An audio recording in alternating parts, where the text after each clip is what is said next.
آمنوا كتب عليكم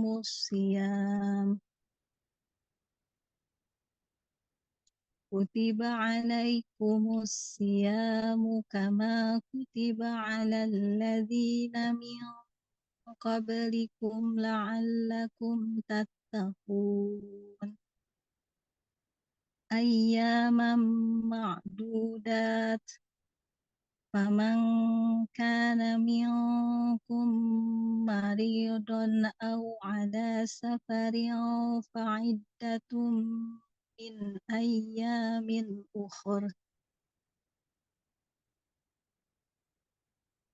وعلى الذين يطيقونه فدية طعام مسكين فمن تطوع خيرا فهو خير له وأن تصوموا خير لكم إن كنتم تعلمون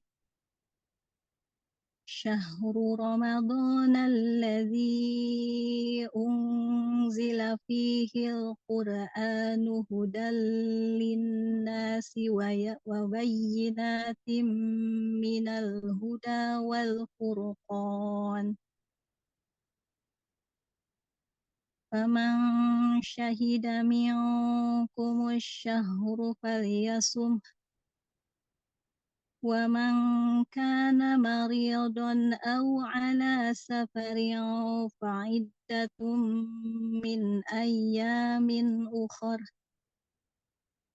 يريد الله بكم اليسر ولا يريد بكم العسر ولتكملوا العدة ولتكبروا الله على ما هداكم ولعلكم تشكرون. Wahai orang-orang yang beriman, diwajibkan atas kamu berpuasa sebagaimana diwajibkan atas orang sebelum kamu agar kamu bertakwa, yaitu beberapa hari tertentu. Maka barang siapa di antara kamu sakit atau dalam perjalanan lalu tidak berpuasa, maka wajib mengganti sebanyak hari yang dia tidak berpuasa itu pada hari-hari yang lain. Dan bagi orang berat menjalankannya, wajib membayar fidyah, yaitu memberi makan seorang miskin. Tetapi barang siapa dengan kerelaan hati mengerjakan kebajikan, maka itu lebih baik baginya. Dan puasamu itu lebih baik bagimu jika kamu mengetahui. Bulan Ramadan adalah bulan yang di dalamnya diturunkan Al-Quran sebagai petunjuk bagi manusia dan penjelasan-penjelasan mengenai petunjuk itu. Dan pembeda antara yang benar dan yang batil. Karena itu, barang siapa di antara kamu ada di bulan itu, maka berpuasalah. Dan barang siapa sakit atau dalam perjalanan dia tidak berpuasa, maka wajib menggantinya sebanyak hari yang ditinggalkannya itu pada hari-hari yang lain. Allah menghendaki kemudahan bagimu dan tidak menghendaki kesukaran bagimu. Hendaklah kamu mencukupkan bilangannya dan mengagungkan Allah atas petunjuknya yang diberikan kepadamu agar kamu bersyukur. Maha benar Allah dengan segala firman-Nya. Assalamualaikum warahmatullahi wabarakatuh. Waalaikumsalam warahmatullahi wabarakatuh. Terima kasih kepada Ibu Teni yang sudah membacakan ayat suci Al-Quran. Semoga Allah memberikan pahala yang berlimpah untuk kita semua, terutama bagi yang membacakannya. Sebelum masuk ke acara inti, marilah kita dengarkan sambutan dari Ketua POMG, Ibu Nancy Triana. Waktu dan tempat kami persilakan. Silakan Umi. Terima kasih Mama Vanita. Assalamualaikum warahmatullahi wabarakatuh. Waalaikumsalam. Puji syukur kita sampaikan ke hadirat Allah Subhanahu wa Ta'ala. Alhamdulillah pagi hari ini kita berkumpul dan insya Allah dalam keadaan sehat. Salawat serta salam juga kita sampaikan pada junjungan kita Nabi Muhammad SAW beserta keluarga dan sahabat-sahabatnya. Pertama-tama kami menyampaikan dari PMG mengucapkan terima kasih kepada Ustadz Yono yang telah berkenan meluangkan waktu untuk mengisi kajian bulanan di acara rutin, insya Allah rutin POMG. Terima kasih Ustadz. Kemudian kami juga mengucapkan terima kasih kepada sekolah yang telah memfasilitasi kegiatan PMG ini dengan fasilitas Zoom yang telah diberikan kepada PMG. Tak lupa kami juga mengucapkan terima kasih kepada pengurus PMG, terutama si Rohani yang telah berupaya untuk mengadakan kajian bulanan ini, terutama pada hari ini ya. Terakhir, terima kasih kepada semua peserta yang telah hadir pada hari ini dan berkenan meluangkan waktu. Mari kita bersama-sama untuk belajar dan menimba ilmu pada pagi hari ini. Dalam beberapa hari lagi kita akan kedatangan bulan yang penuh berkah yang sangat ditunggu-tunggu oleh seluruh umat muslim di seluruh dunia, bulan yang penuh ampunan, di mana semua kebaikan kita dilipat gandakan insya Allah. Dan apa sih yang harus kita persiapkan menjelang bulan Ramadan ini? Apakah kita harus siapin makanan atau apa sebenarnya yang harus kita persiapkan? Jangan dipikirkan untuk beli dulu, nanti keburu mahal, beli barang-barang gitu. Nanti keburu mahal. Nah, mari kita bersama-sama belajar dan menyimak apa saja sih yang diperlukan dan dipersiapkan menjelang bulan Ramadan ini agar kita dapat menjalankan ibadah puasa ini dengan sebaik mungkin. Insya Allah kita mendapatkan semua anugerah yang dijanjikan sama Allah dan kebaikan-kebaikan yang bisa kita dapatkan, pahala kita dilipatkan dengan semuanya. Amin, amin. Terakhir, mohon maaf lahir batin kami ucapkan atas nama seluruh pengurus PMG atas mungkin lisan atau perbuatan yang tidak sengaja kami lakukan selama dari bulan Januari sampai hari ini. Semoga kita semuanya bisa selamat menunaikan ibadah puasa. Sekian saja dari saya. Wassalamualaikum warahmatullahi wabarakatuh. Terima kasih Mama Vanita. Waalaikumsalam warahmatullahi wabarakatuh. Terima kasih Ibu Nancy. Tunggu sebentar.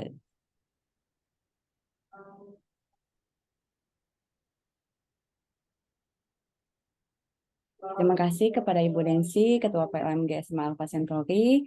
Sebelum kita masuk ke acara inti, ada beberapa hal yang akan saya bacakan perihal hal-hal yang perlu diperhatikan selama kajian berlangsung. Yang pertama, luruskan niat karena Allah Ta'ala. Kemudian yang kedua, menjaga wudhu. Ketiga, menyalakan video dan mematikan mikrofon selama narasumber menyampaikan materi. Boleh menyalakan mikrofon jika ingin mengajukan pertanyaan secara langsung di sesi tanya-jawab nanti. Kemudian yang keempat, meminta izin melalui chat ketika ingin meninggalkan majelis. Yang kelima, menyiapkan catatan dan menyimak materi yang disampaikan dengan hikmat. Dan yang terakhir, bagi yang ingin bertanya, kami persilakan untuk menuliskannya di chat box atau bertanya langsung dengan raise hand.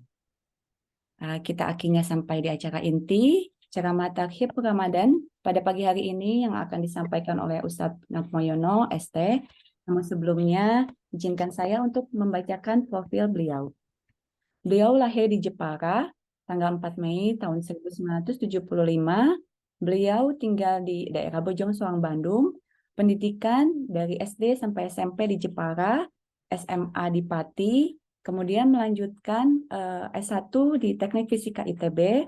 Pengalaman kerja beliau mengajar di SSC dari tahun 1999 sampai sekarang. Kemudian sempat mengajar di SMA Taruna Bakti dari tahun 1998 sampai 2013 dan mengajar di SMA Alfa Centauri dari tahun 2003 sampai sekarang. Demikian profil dari Ustadz Natmoyono. Tidak berlama-lama, kami persilahkan kepada Ustadz untuk menyampaikan tausiahnya. Tafadhol Ustadz. Terima kasih Bu Wita. Assalamualaikum warahmatullahi wabarakatuh. Waalaikumsalam. Innal hamdalillah nahmaduhu wa nasta'inuhu wa nastaghfiruh wa wa na'udzu billahi min shururi anfusina wa min sayyiati a'malina. May yahdihillahu fala mudilla lahu wa may yudlil fala hadiya lahu. Asyhadu an la ilaha illallah wa asyhadu anna Muhammadan abduhu wa rasuluh alladzi la nabiyya ba'dah. Kepada yang terhormat Ibu Nancy selaku Ketua POMG SMA Alpha Centauri dan juga nggak ada bapaknya ya, Ibu mungkin ya pengurus POMG. Jadi alhamdulillah pada kesempatan kali ini ibu-ibu semuanya kita masih diberi kesempatan oleh Allah Subhanahu wa taala bisa berkumpul. Insya Allah nanti kita akan baca beberapa hadis ya terkait dengan Ramadan, terkait dengan satu ibadah yang disyariatkan oleh Allah Ta'ala kepada kita, dan mudah-mudahan Allah berikan kita ya panjang usia sehingga kita bisa sampai di bulan Ramadan ya, sampai sempurna menjalankan ibadah di bulan Ramadan baik tahun ini maupun tahun-tahun yang akan datang. Baik Bapak Ibu sekalian, kayaknya bapaknya cuma saya. Jadi Ibu sekalian, jadi di sini mungkin saya izin untuk share screen materi yang akan ini belum diizinkan. Belum diizinkan share screen Bu Wita. Oh, sebentar Umi, punten. Saya udah izinkan jadiin Ustadz Yono co-host, bisa Pak? Oh ya, sudah. Nah, sudah. Sudah bisa terlihat ini? Sudah Pak Ustadz. Sudah ya, alhamdulillah. Jadi ibu-ibu sekalian, jadi yang akan kita bahas ini adalah materi ya yang saya ambilkan dari kitab Riyadhus Shalihin yang disusun oleh Imam Nawawi.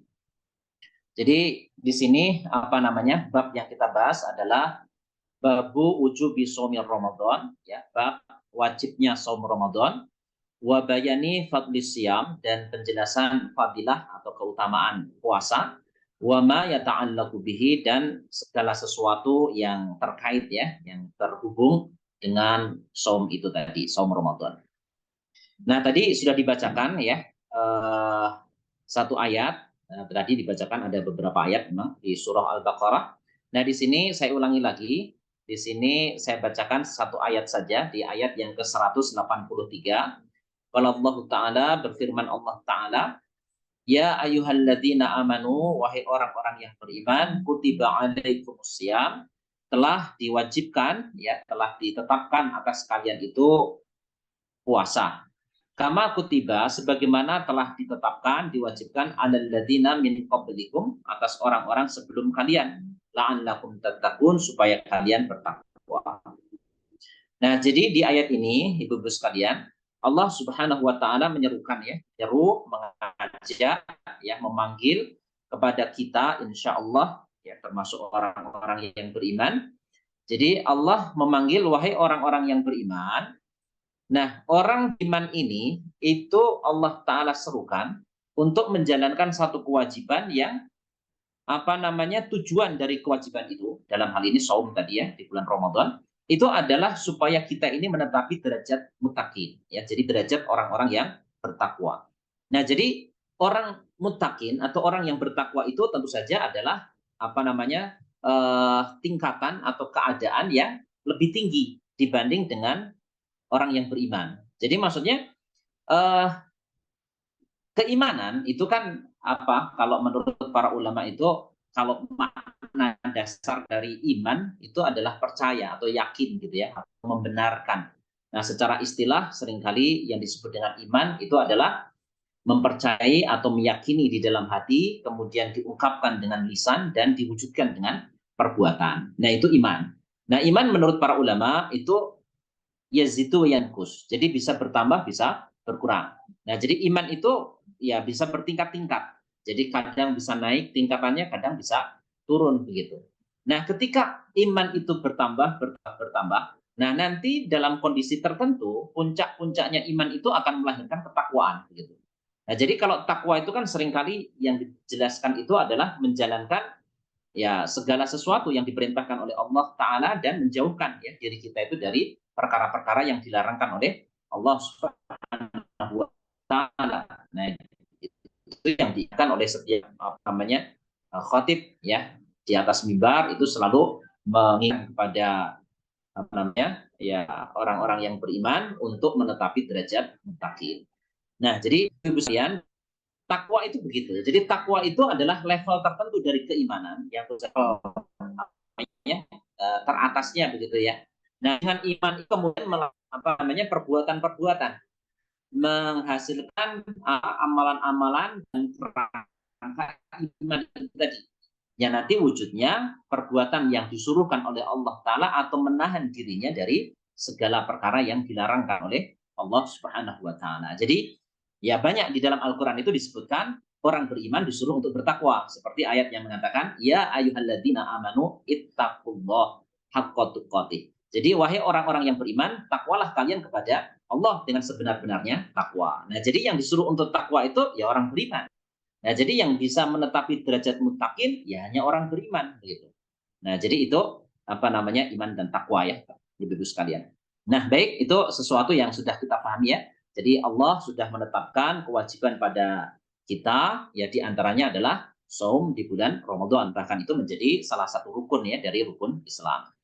Nah, sebenarnya saum itu adalah sesuatu yang sudah Allah wajibkan, tidak hanya di umat ini, tidak hanya di umat Muhammad ini, akan tetapi ya diwajibkan juga oleh Allah Ta'ala di umat-umat yang sebelumnya.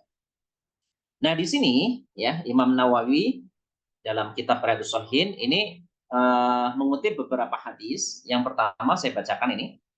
Yang pertama adalah wa'an Abi Hurairah radhiyallahu anhu. Dari Abu Hurairah, semoga ridho Allah kepada beliau. Nah, jadi di sini ya, Ibu-ibu sekalian, setiap disebutkan nama sahabat Nabi, jadi di sini ada seorang sahabat Nabi yang namanya Abu Hurairah. Nah, Abu Hurairah itu sebenarnya nama kunyah ya. Jadi sebenarnya nama aslinya itu Abdurrahman ibnu Sakhr. Jadi bukan Abu Hurairah. Abu Hurairah itu kan Abu itu artinya bapak ya. Hurairah itu artinya kucing betina. Nah, jadi konon begitu salah seorang sahabat Nabi ini, jadi Abdurrahman ibnu Sakhr ini itu apa namanya salah seorang pecinta kucing gitu ya. Nah, jadi kemana-mana diikuti kucing, nah sehingga terkenal sebagai bapaknya kucing gitu. Jadi di sini Abu Hurairah. Semoga ridho Allah kepada beliau. Nah, di sini ketika kita membaca nama sahabat disebutkan atau kita sendiri baca atau orang lain membacakan nama sahabat, itu kita disukai untuk apa? Tarodi. Tarodi itu artinya mengucapkan radhiyallahu anhu. Jadi kalau satu orang sahabat, ya kita ucapkan radhiyallahu anhu. Kalau sahabatnya laki-laki ya, kalau sahabatnya perempuan ya radhiyallahu anha. Kalau sahabatnya apa namanya banyakan ya radhiyallahu anhum. Nah, kenapa begitu? Ya karena satu ya Ibu sekalian. Nah, kenapa kita perlu tarodi kepada apa namanya sahabat tadi? Ya mendoakan sebenarnya kan ya. Nah, karena ya tanpa mereka kita tidak mungkin mengenal Islam. Jadi tanpa mereka gitu ya kita tidak mungkin akan tahu begitu ya. Jadi kewajiban apa yang harus kita lakukan kepada Allah Ta'ala juga kepada manusia, ya tidak akan kenal din ini kalau tanpa peran dari sahabat-sahabat Rasulullah SAW. Nah, sehingga sebagai ungkapan ya terima kasihnya kita, itu kita akan ya kepada Allah Ta'ala, mudah-mudahan Allah meridhoi kepada mereka. Itu satu. Kemudian yang kedua, kenapa kita perlu tarodi tadi ya? Jadi yang kedua, ya apa? Salah satu strategi kalau kita ini berdoa itu diantaranya adalah apa? Mendoakan orang lain. Jadi Ibu sekalian, itu dalam sebuah riwayat disebutkan kalau kita mendoakan saudara kita, mendoakan orang gitu ya, bukan mendoakan diri kita sendiri, mendoakan orang lain tentang kebaikan, maka pada saat yang sama malaikat itu akan mendoakan kita dengan kebaikan yang sama seperti kebaikan yang kita doakan untuk saudara kita. Nah, jadi itu salah satu strategi kita berdoa. Jadi kalau kita doa ya kepada Allah mendoakan saudara kita, maka malaikat itu akan mendoakan kita. Nah, jadi kalau hitung-hitungan begitu ya, kemungkinan doa itu dikabulkan, ya tentu saja malaikat itu doanya lebih pantas untuk dikabulkan karena kedudukan mereka yang tinggi di sisi Allah Subhanahu wa Ta'ala. Sehingga, nah jadi ya ada ulama yang menerangkan berkaitan dengan strategi doa. Kalau mau doa itu dikabulkan oleh Allah Ta'ala dengan cepat, ya diantaranya banyak-banyaklah kita mendoakan orang lain, mendoakan saudara kita dengan kebaikan. Jadi nggak boleh kita ini pelit dengan doa. Jadi kita doakan saudara kita dengan kebaikan. Maka pada saat yang sama itu Allah Subhanahu Wa Ta'ala akan memerintahkan malaikatnya, gitu ya, itu untuk mendoakan kepada kita. Ini itu kedua. Yang ketiga, kenapa kita perlu mengucapkan tarodhi? Ya karena mengikuti Allah sebenarnya. Karena di dalam Al-Quran itu Allah Ta'ala menyebutkan beberapa sahabat Nabi. Ya, jadi itu disebutkan as-sabiqunal awwalun minal muhajirina wal ansor. Jadi orang-orang yang disebut dengan as-sabiqunal awwalun yang pertama-tama masuk Islam itu ada dari kelompok muhajirin, yaitu orang-orang yang hijrah dari Mekah ke Madinah. Dan juga ada orang-orang yang sudah beriman sebelum mereka pindah ke Madinah. Mereka itu adalah orang-orang Ansor ya. Ansor itu namanya penolong, ya, penolong sahabat Nabi yang datang kepada mereka yang hijrah dari Mekah ke Madinah. Nah, jadi as-sabiqunal awwalun minal muhajirina wal ansor. Walladzina taba'uhum bi ihsanin, dan orang-orang yang mengikuti mereka dengan kebaikan. Radhiyallahu anhum wa radu an. Jadi Allah ridha kepada mereka dan mereka pun ridha kepada Allah. Nah, jadi Allah sendiri itu menyebutkan kepada sahabat Nabi itu radhiyallahu anhum. Allah ridha kepada mereka. Nah, jadi kalau Allah saja ridha kepada mereka, ya tentu saja kita sangat disukai, dianjurkan untuk mengucapkan dengan doa tadi. Jadi kita disebutkan Abu Hurairah, kita doakan radhiyallahu anhu. Semoga Allah meridai kepada beliau, gitu ya. Nah, itu diantaranya ya, Ibu sekalian, hanya pengingat ya sebelum masuk materi. Kenapa kita kalau membaca nama sahabat Nabi atau kita dengar sahabat Nabi itu dibacakan namanya, kita ucapkan radhiyallahu anhu. Nah, di sini ada satu hadis ya diriwayatkan oleh Abu Hurairah tadi, salah seorang sahabat Nabi yang sangat dekat dengan Rasulullah SAW. Ya, karena Abu Hurairah ini orang yang dulu ya ketika Nabi masih ada itu disebut dengan Ahlus Sufah ya, salah seorang anggota Ahlus Sufah. Ahlus Sufah itu ya orang yang sebatang kara ya, jadi tidak punya sanak saudara, mereka tidak punya keluarga, kemudian juga tidak punya pekerjaan begitu. Itu mereka ditampung di Masjid Nabawi begitu ya. Mereka belajar dengan Rasulullah SAW, kemudian mereka hidup di sekitar Nabi begitu dan seterusnya. Nah, orang-orang itu disebut dengan Ahlus Sufah, ya, mereka nggak punya keluarga. Nah, Abu Hurairah ini salah seorang dari Ahlus Sufah. Nah, sehingga nanti karena saking banyaknya atau saking seringnya beliau itu berinteraksi dengan Rasulullah SAW, maka ya banyak sekali hadis itu diriwayatkan oleh Abu Hurairah begitu. Nah, di samping beliau lama bergaul dengan Nabi, juga setelah Nabi nggak ada, itu Abu Hurairah ya banyak berkunjung atau banyak bertempat tinggal itu di negeri-negeri yang berbeda-beda. Nah, setiap ada negeri itu dimasuki, ya tentu saja beliau pasti akan berdakwah, pasti akan menyampaikan hadis Rasulullah SAW. Nah, sehingga banyak sekali hadis itu diriwayatkan oleh Abu Hurairah. Nah, baik, Ibu-ibu sekalian, saya lanjutkan. Jadi ini Abu Hurairah berkata, qala Rasulullah SAW, ya, bersabda Rasulullah SAW. Qala Allahu Azza wa Jalla, berfirman Allah Azza wa Jalla. Nah, di sini ada hadis, tapi kok Allah yang berkata begitu. Jadi qala Allahu Azza wa Jalla. Jadi Allah berfirman. Nah, jadi ini yang disebut dengan hadis qudsi. Jadi hadis yang diriwayatkan dari Allah. Jadi maksudnya Allah itu yang berfirman, tetapi tidak di dalam Al-Quran. Jadi kata-kata ini tidak ada di dalam Al-Quran. Itu disebut dengan hadis qudsi. Nah, hadis qudsi itu bagaimana kedudukannya? Ya, seperti hadis yang lain. Jadi ada yang sahih, ada yang dhaif gitu ya. Jadi ya sebagaimana hadis, ya hadis qudsi juga sama ya. Jadi ada yang sahih, ada yang dhaif juga. Nah, jadi hadis itu langsung disandarkan kepada Allah gitu. Jadi Allah yang berkata. Nah, jadi qala Allahu Azza wa Jalla. Allah Azza wa Jalla berfirman, kan harusnya ada di dalam Al-Quran kan? Itu tidak. Ini tidak ada di dalam Al-Quran. Ini firman Allah, tetapi tidak ada di dalam Al-Quran. Nah, jadi itu yang berkata-kata Rasulullah, begitu ucapkan itu adalah Rasulullah SAW. Nah, jadi di sini kan Rasulullah Shallallahu Alaihi Wasallam. Jadi bersabda Rasulullah Shallallahu Alaihi Wasallam, Allah berfirman. Nah, kata Nabi begitu. Nah, tapi ini bukan di dalam Al-Quran. Nah, di sini disebutkan, kullu amali bani Adam, tiap-tiap amal anak Adam itu lahu untuknya. Illa siyam, kecuali siam. Begitu. Jadi disebutkan semua amal anak Adam itu kembali amalan itu tadi, itu kepada dirinya sendiri. Illa siyam, kecuali siam, kecuali saum, kecuali puasa. Fa innahu, maka sesungguhnya amalan itu li, untukku. Kata Allah ini. Ya, ini kata Allah. Fa innahu li, maka sesungguhnya siam itu adalah untukku. Wa ana ajzi bih, dan aku yang akan mengganjarnya, ya, amalan itu tadi. Nah, jadi ini salah satu keutamaan ya, Ibu sekalian, berkaitan dengan ibadah saum, yang insya Allah kita akan segera memasukinya. Nah, jadi saum itu adalah satu ibadah yang Allah sendiri itu nyatakan adalah untuk dirinya, bukan untuk si pelaku, begitu. Nah, meskipun kalau kita pikir ya semua amalan itu pasti kembali kepada pelakunya kan ya.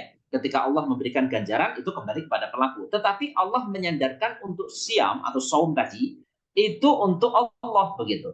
Itu menunjukkan betapa keutamaan puasa itu melebihi amalan-amalan yang lain. Nah, jadi Allah Ta'ala sebutkan tadi ya di dalam hadis qudsi itu kullu amali bani adama lahu. Jadi semua amal anak Adam itu untuk dia. Illa syam, kecuali saum, begitu. Nah, nanti efeknya apa? Efeknya dalam pembalasannya. Jadi Allah mengganjarnya itu tidak seperti amal yang lain. Jadi kalau amal yang lain itu nanti disabdakan oleh Rasulullah SAW itu al-hasanat ya. Jadi satu kebaikan itu adalah bi asri amsalihah, itu dengan 10 kali lipat. Jadi satu kebaikan itu dilipat gandakan ganjarannya oleh Allah Ta'ala. Itu 10 kali lipat, berlipat-lipat sampai 700 kali lipat. Itu satu amal kebaikan, Bapak Ibu sekalian. Nah, cuman kalau puasa ini itu tidak begitu. Jadi puasa ini sekehendaknya Allah. Jadi Allah mau lipatkan berapapun terserah Allah, begitu. Nah, jadi ini salah satu keutamaan ibadah puasa. Jadi puasa ini sedikit berbeda dalam soal ganjaran itu tadi. Kalau amalan-amalan yang lain Allah itu bisa ganjar satu amalan itu dengan 10 kali lipat. Jadi tidak satu amalan diganjar satu, tidak, tetapi dengan 10 kali lipat. Bisa lebih sampai 700 kali lipat. Nah, akan tetapi kalau saum ini tidak. Nah, jadi Allah Ta'ala sendiri yang menyatakan wa ana ajzi bi, dan aku yang akan mengganjar dengannya. Itu semaunya Allah, mau dilipat gandakan berapapun juga. Nah, kemudian keutamaan yang lain disebutkan wasiyamu junnatun, dan puasa itu adalah junnah. Junnah itu artinya perisai. Fa idza kana yaumu shaumi ahdikum, maka apabila adalah pada hari saumnya salah seorang dari kalian, fala yarfus wala yasqab, maka janganlah dia itu rafas. Rafas itu berkata-kata yang tidak baik ya, berkata jorok gitu. Wala yasqab, dan juga jangan berkata kotor. Fa in sabahu, maka jika memaki dia, jadi mencaci dia, ahadun seseorang, au qatalahu, atau memeranginya. Qatala itu memerangi ya, bukan membunuh. Kalau qatala itu membunuh, tapi kalau qafnya panjang, qatala itu memerangi. Kok memerangi? Maksudnya bertengkar ya. Jadi bertengkar itu termasuk memerangi maksudnya ya, Ibu sekalian. Jadi au qatalahu, atau ya mengajak bertengkar kepadanya itu seseorang, maksudnya fal yakul, maka hendaklah dia mengatakan ini shaimun, sesungguhnya aku sedang berpuasa. Waladi nafsi Muhammadin biyadih, demi jiwa Muhammad yang ada di tangannya, maksudnya demi Allah, gitu ya. La hulufu famis shaim, sungguh bau mulut orang yang berpuasa itu abyabu, lebih wangi, lebih bagus, maksudnya lebih wangi. Indallah, di sisi Allah, min rihil miski, dibanding dengan semerbaknya bau al-misik, minyak misik atau minyak kasturi. Nah, jadi dari hadis ini sahih ya, Bapak Ibu sekalian. Hadis ini sahih, diriwayatkan oleh Imam Bukhari dan Imam Muslim. Nah, jadi kalau kita runut dari depan tadi ya, jadi keutamaan puasa itu satu. Nah, saum itu ganjarannya melebihi amalan-amalan yang lain, karena itu akan dilipat gandakan oleh Allah sekehendaknya, tidak seperti amal yang lain. Itu diantaranya karena Allah menyebutkan fa innahu li, maka sesungguhnya saum itu adalah untukku. Nah, sementara kalau amal yang lain itu lahu, untuk si pelaku amal itu tadi. Nah, jadi maksudnya penyandaran tadi, yang satu untuk hambanya, satu untuk Allah, itu menunjukkan kualitas ya, maksudnya menunjukkan apa namanya pembalasan Allah yang berbeda. Ya, cara pembalasannya berbeda. Kemudian yang kedua, tadi disebutkan bahwasanya saum itu adalah perisai.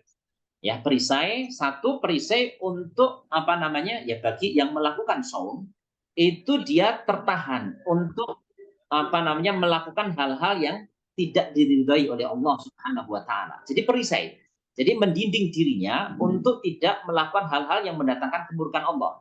Satu, yang kedua perisai, ketika seseorang itu nanti di hari kiamat, dia akan dilindungi oleh Allah Ta'ala dari sesuatu yang membahayakan dia nanti di hari kiamat.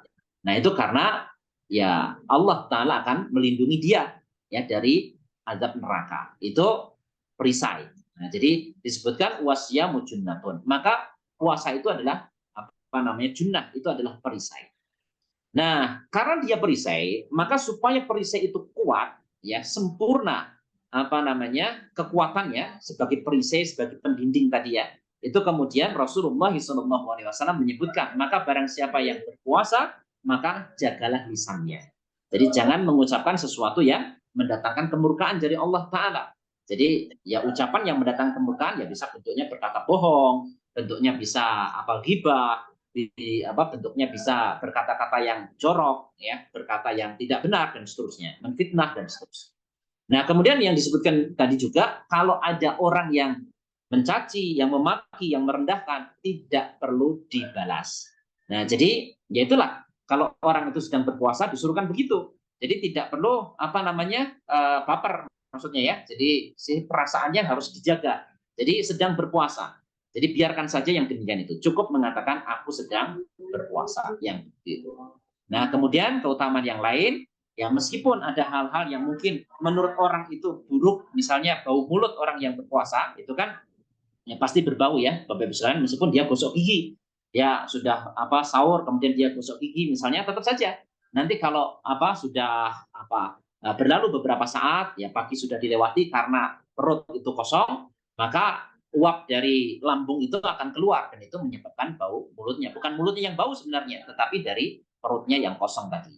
Nah, itu tetap saja mendatangkan kebaikan. Meskipun itu tidak sedap baunya kalau dicium oleh manusia, tetapi menurut Allah Ta'ala itu lebih wangi dibanding dengan minyak wangi apapun. Tadi disebutkan, apa namanya, atyabu indallah min rihil miski. Jadi lebih wangi dibanding apa namanya minyak kasturi sekalipun. Nah, itu keutamaan yang pertama ya, di hadis yang pertama. Ini masih hadis yang pertama, satu rangkaian sebenarnya.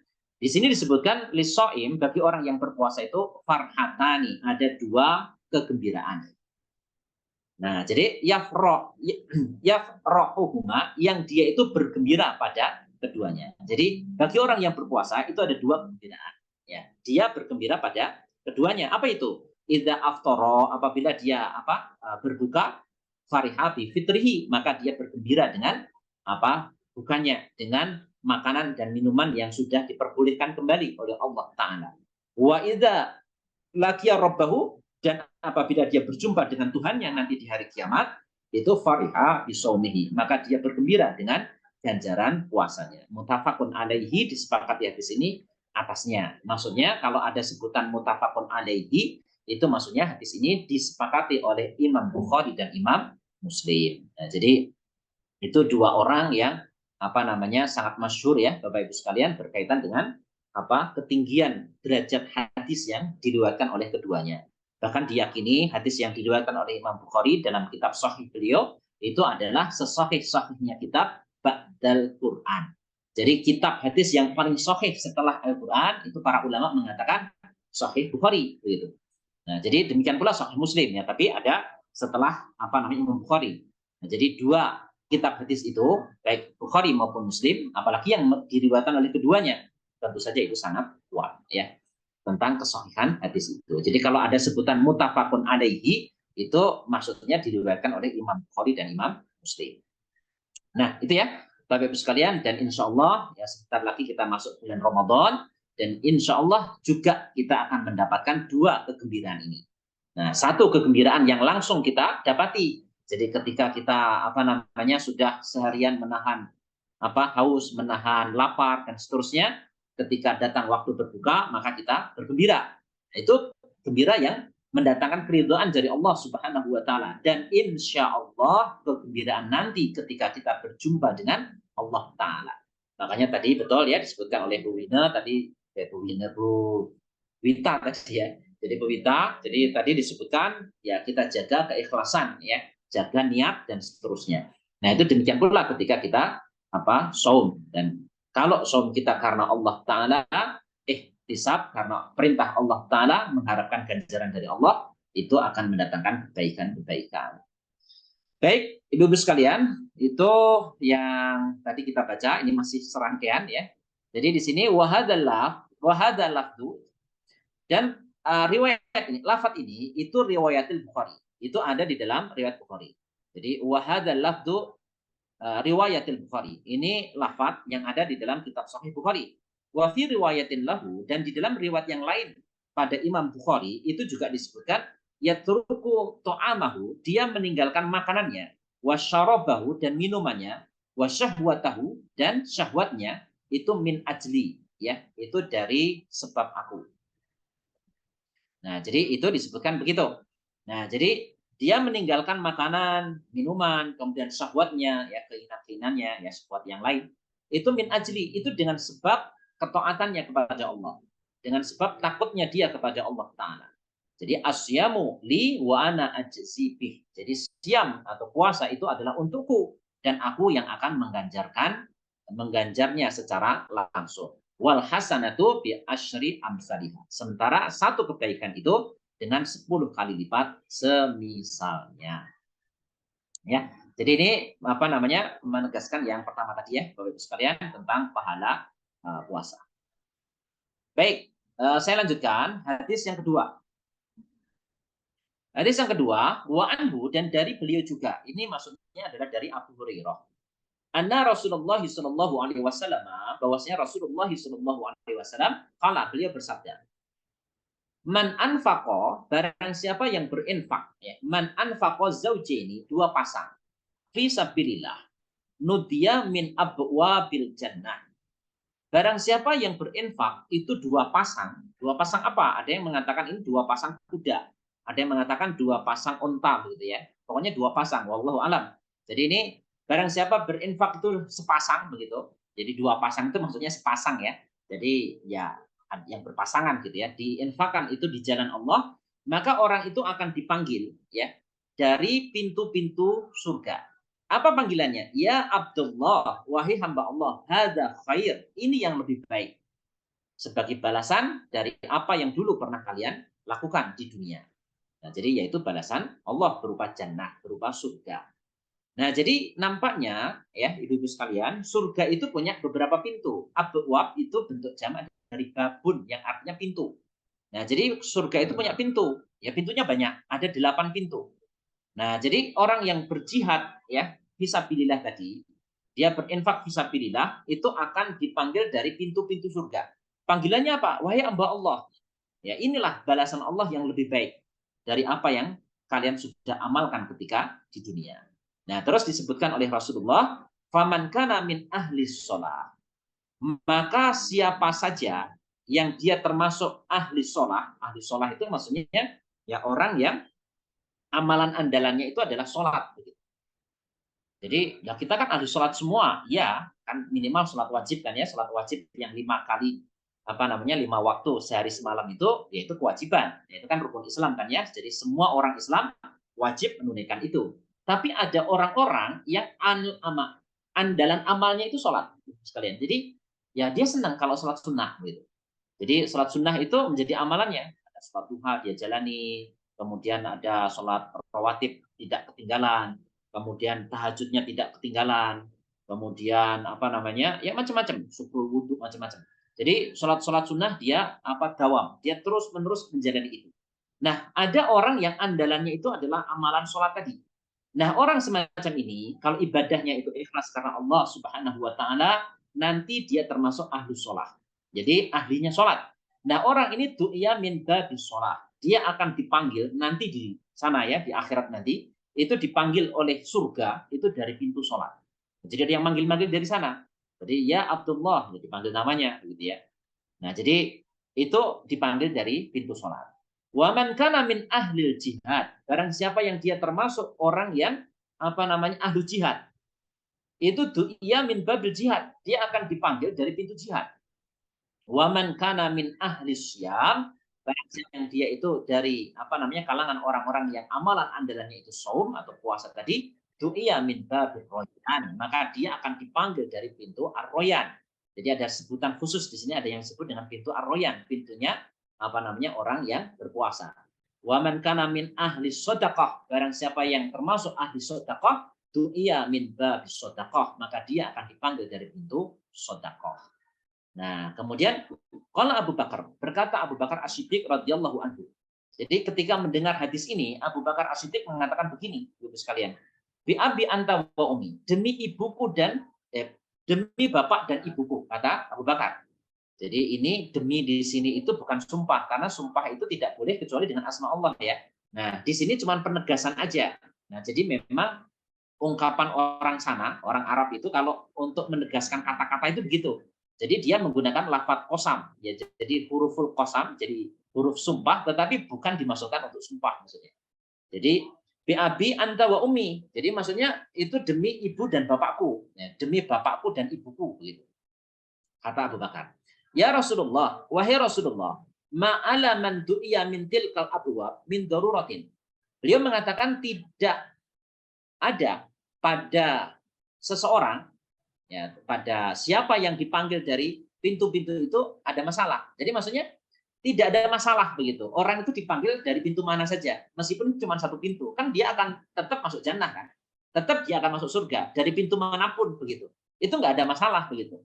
Fahal yud'a ahadun, maka adakah orang, ya, seseorang itu dipanggil, yud'a dipanggil ahadun, ya seseorang ya, itu mintil kal abwabi kuliha, itu dari pintu-pintu itu semuanya. Jadi adakah wahai Rasulullah orang yang dipanggil dari semua pintu maksudnya?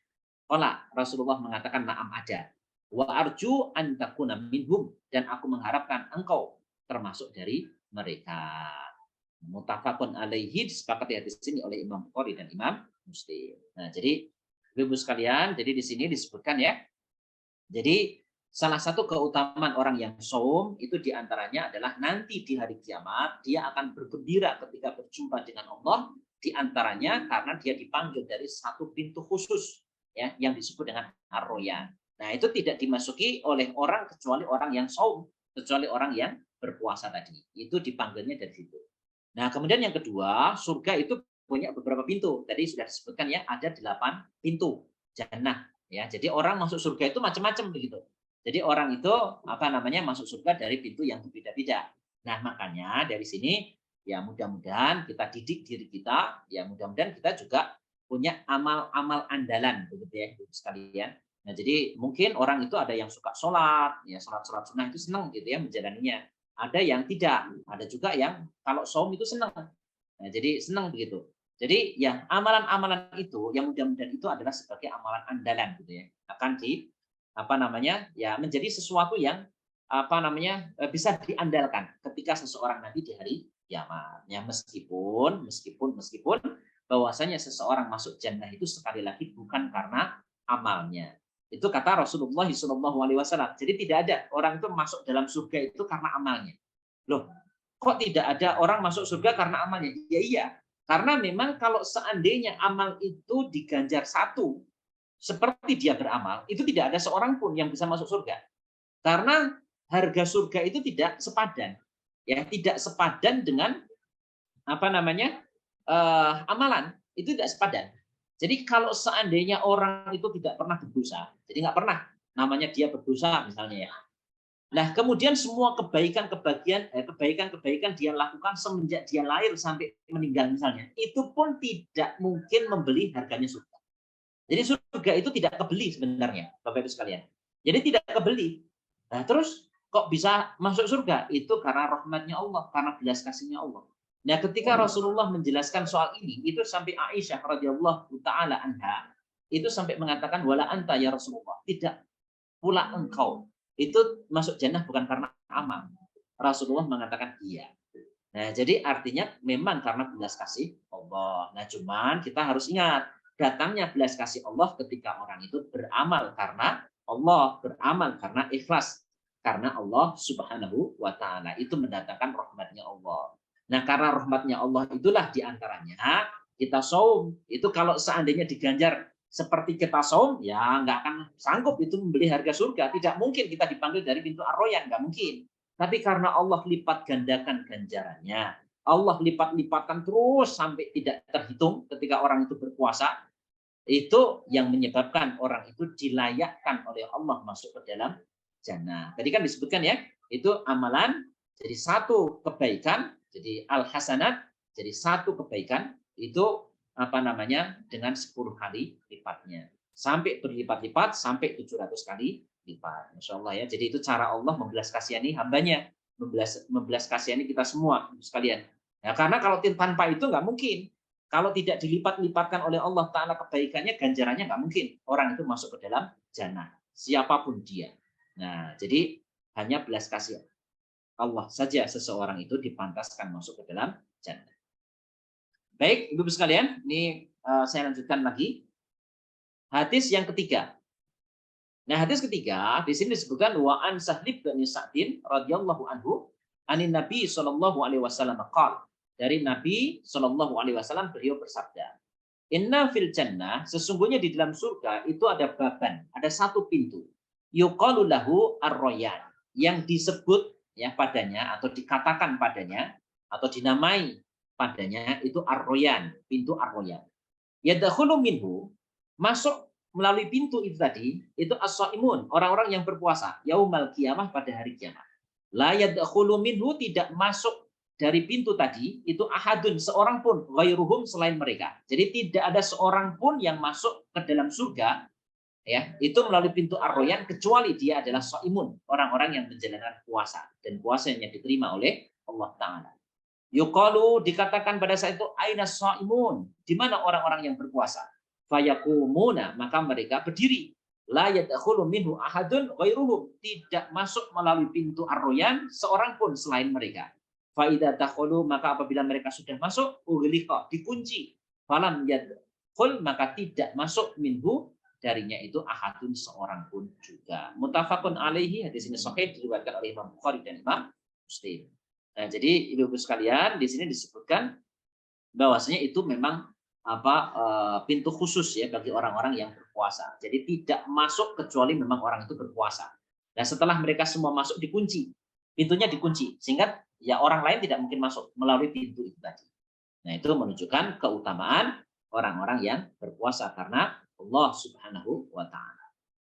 Nah, kemudian hadis yang keempat, wa an Abi Sa'idin Al-Khudri, dari Abu Sa'id Al-Khudri radhiyallahu anhu, semoga ridha Allah kepada beliau.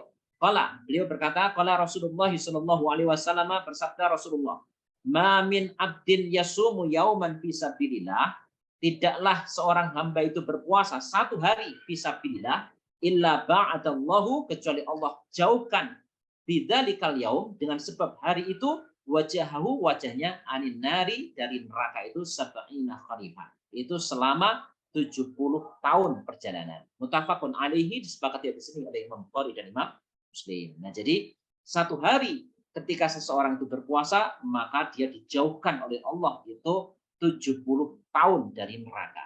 Artinya ketika orang itu berpuasa, maka Allah dekatkan jannah itu padanya, dan Allah jauhkan neraka itu darinya.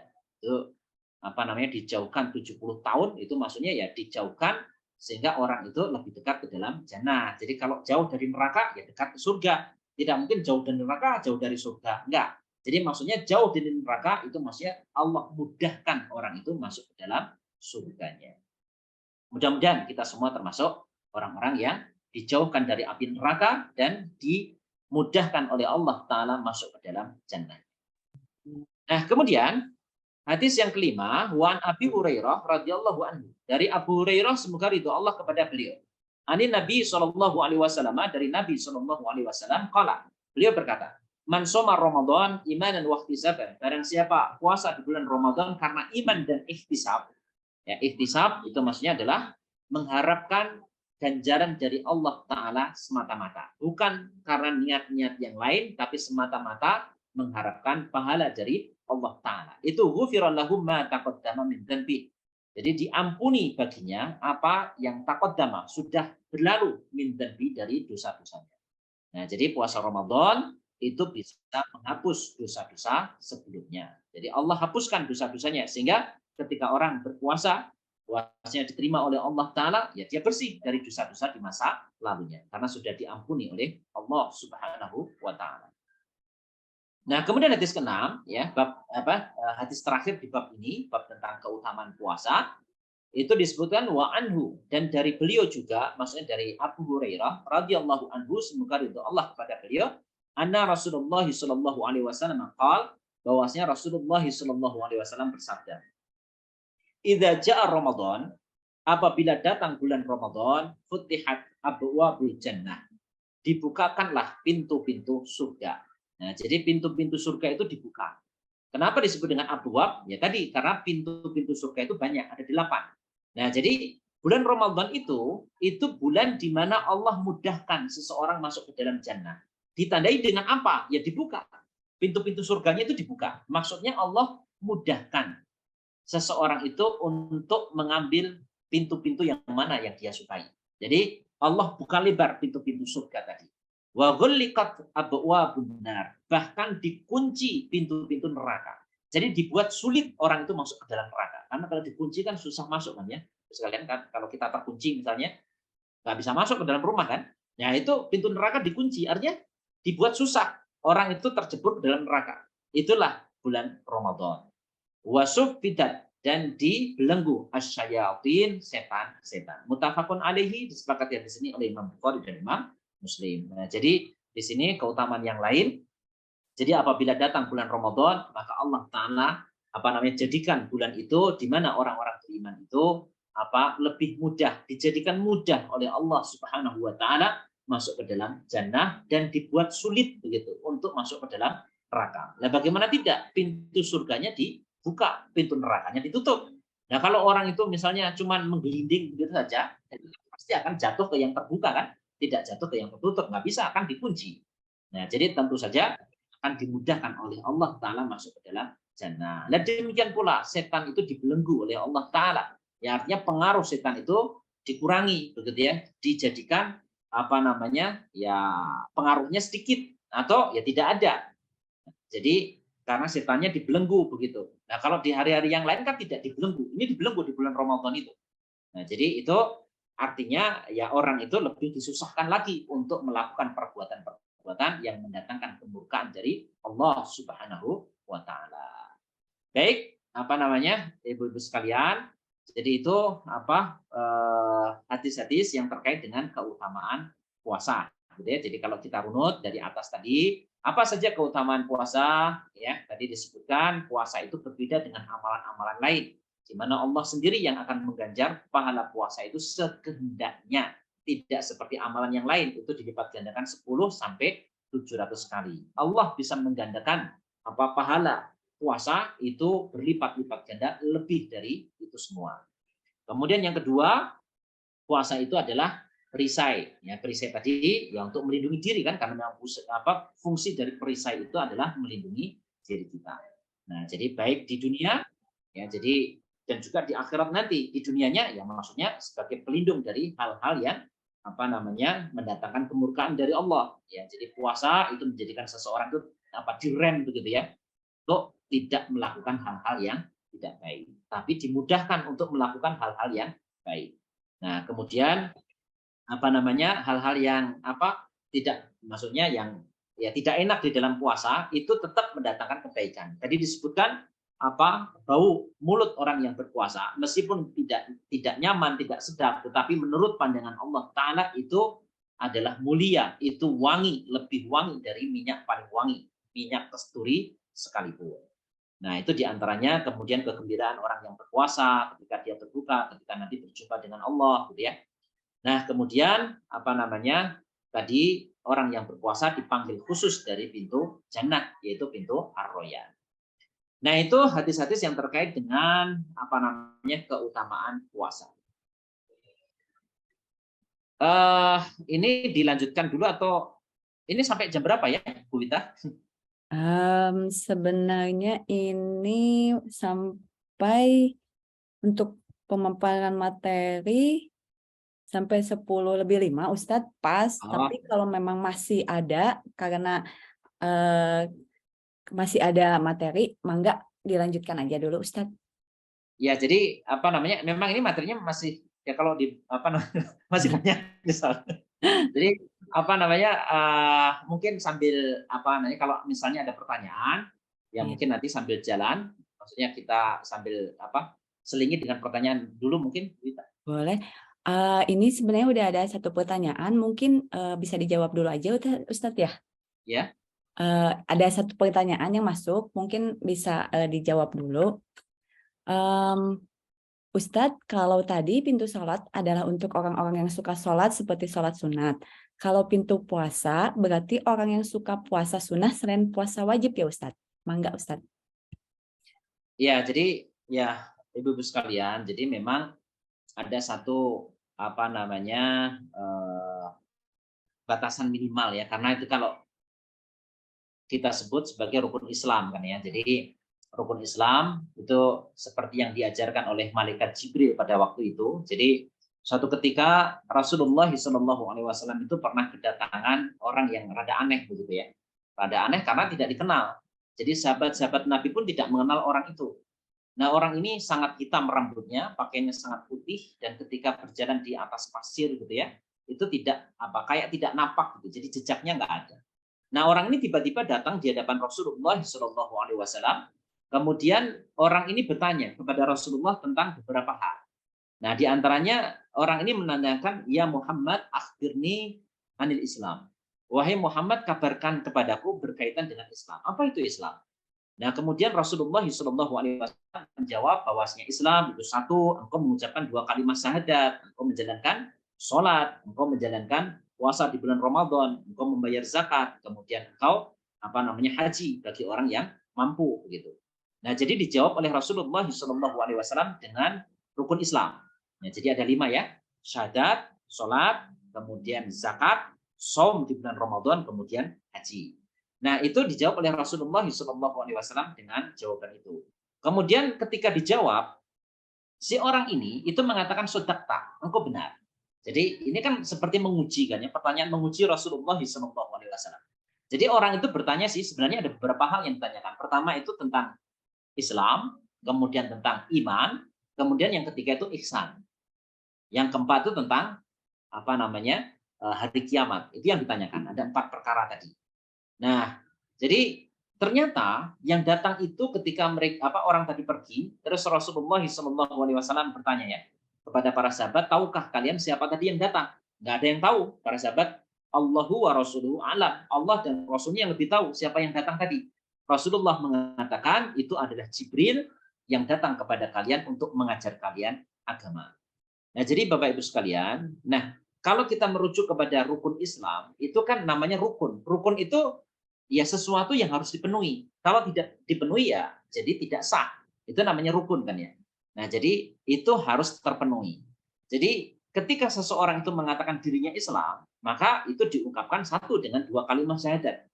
Ya, jadi dia mengucapkan la ilaha illallah, kemudian dia apa namanya mengatakan Muhammad itu Rasulullah. Dia bersaksi kepada Allah mengatakan 2 hal tadi. 2 kalimat syahadat. Syahadatain. Nah, itu yang pertama. Kemudian ya dia disebut dengan orang Islam itu kalau dia menjalankan sholat. Ya, kemudian dia menjalankan apa namanya membayar zakat begitu. Jadi itu kewajiban-kewajiban yang harus ditunaikan karena memang itu rukun Islam. Itu kalau orang itu Islam, yaitu harus ditunaikan. Begitu. Nah, jadi artinya ketika seseorang itu menjalankan apa yang sudah dibebankan oleh Allah Ta'ala, ya itu sudah cukup sebenarnya tanpa melakukan hal-hal yang sunnah. Jadi suatu ketika ada seorang Badui. Badui itu orang Arab dusun begitu ya. Jadi kalau di hadis ya, Ibu sekalian, itu ada kata-kata A'rab. A'rab itu artinya orang Arab dusun. Sering diterjemahkan sebagai Arab Badui. Itu namanya A'rab. Kalau Arab itu orang Arab kota. Seperti Rasulullah SAW itu Arab kota. Nah, ciri khas orang Arab kota itu pakaiannya adalah menggunakan sorban. Rasulullah itu pakai sorban kan. Nah, itu orang Arab kota. Dia menggunakan sorban. Kalau Arab itu nggak pakai sorban. Dia menggunakan ikol namanya. Ikol itu ya pakaian Arab yang apa? Ya yang kayak zaman sekarang itu. Ikol ada ikatnya di sini, ada ikatnya di kepala. Itu namanya ikol. Jadi ada kain terus diikat di sini. Itu sebenarnya pakaian Arab Badui. Jadi bukan pakaian Arab kota. Arab kota itu sorban.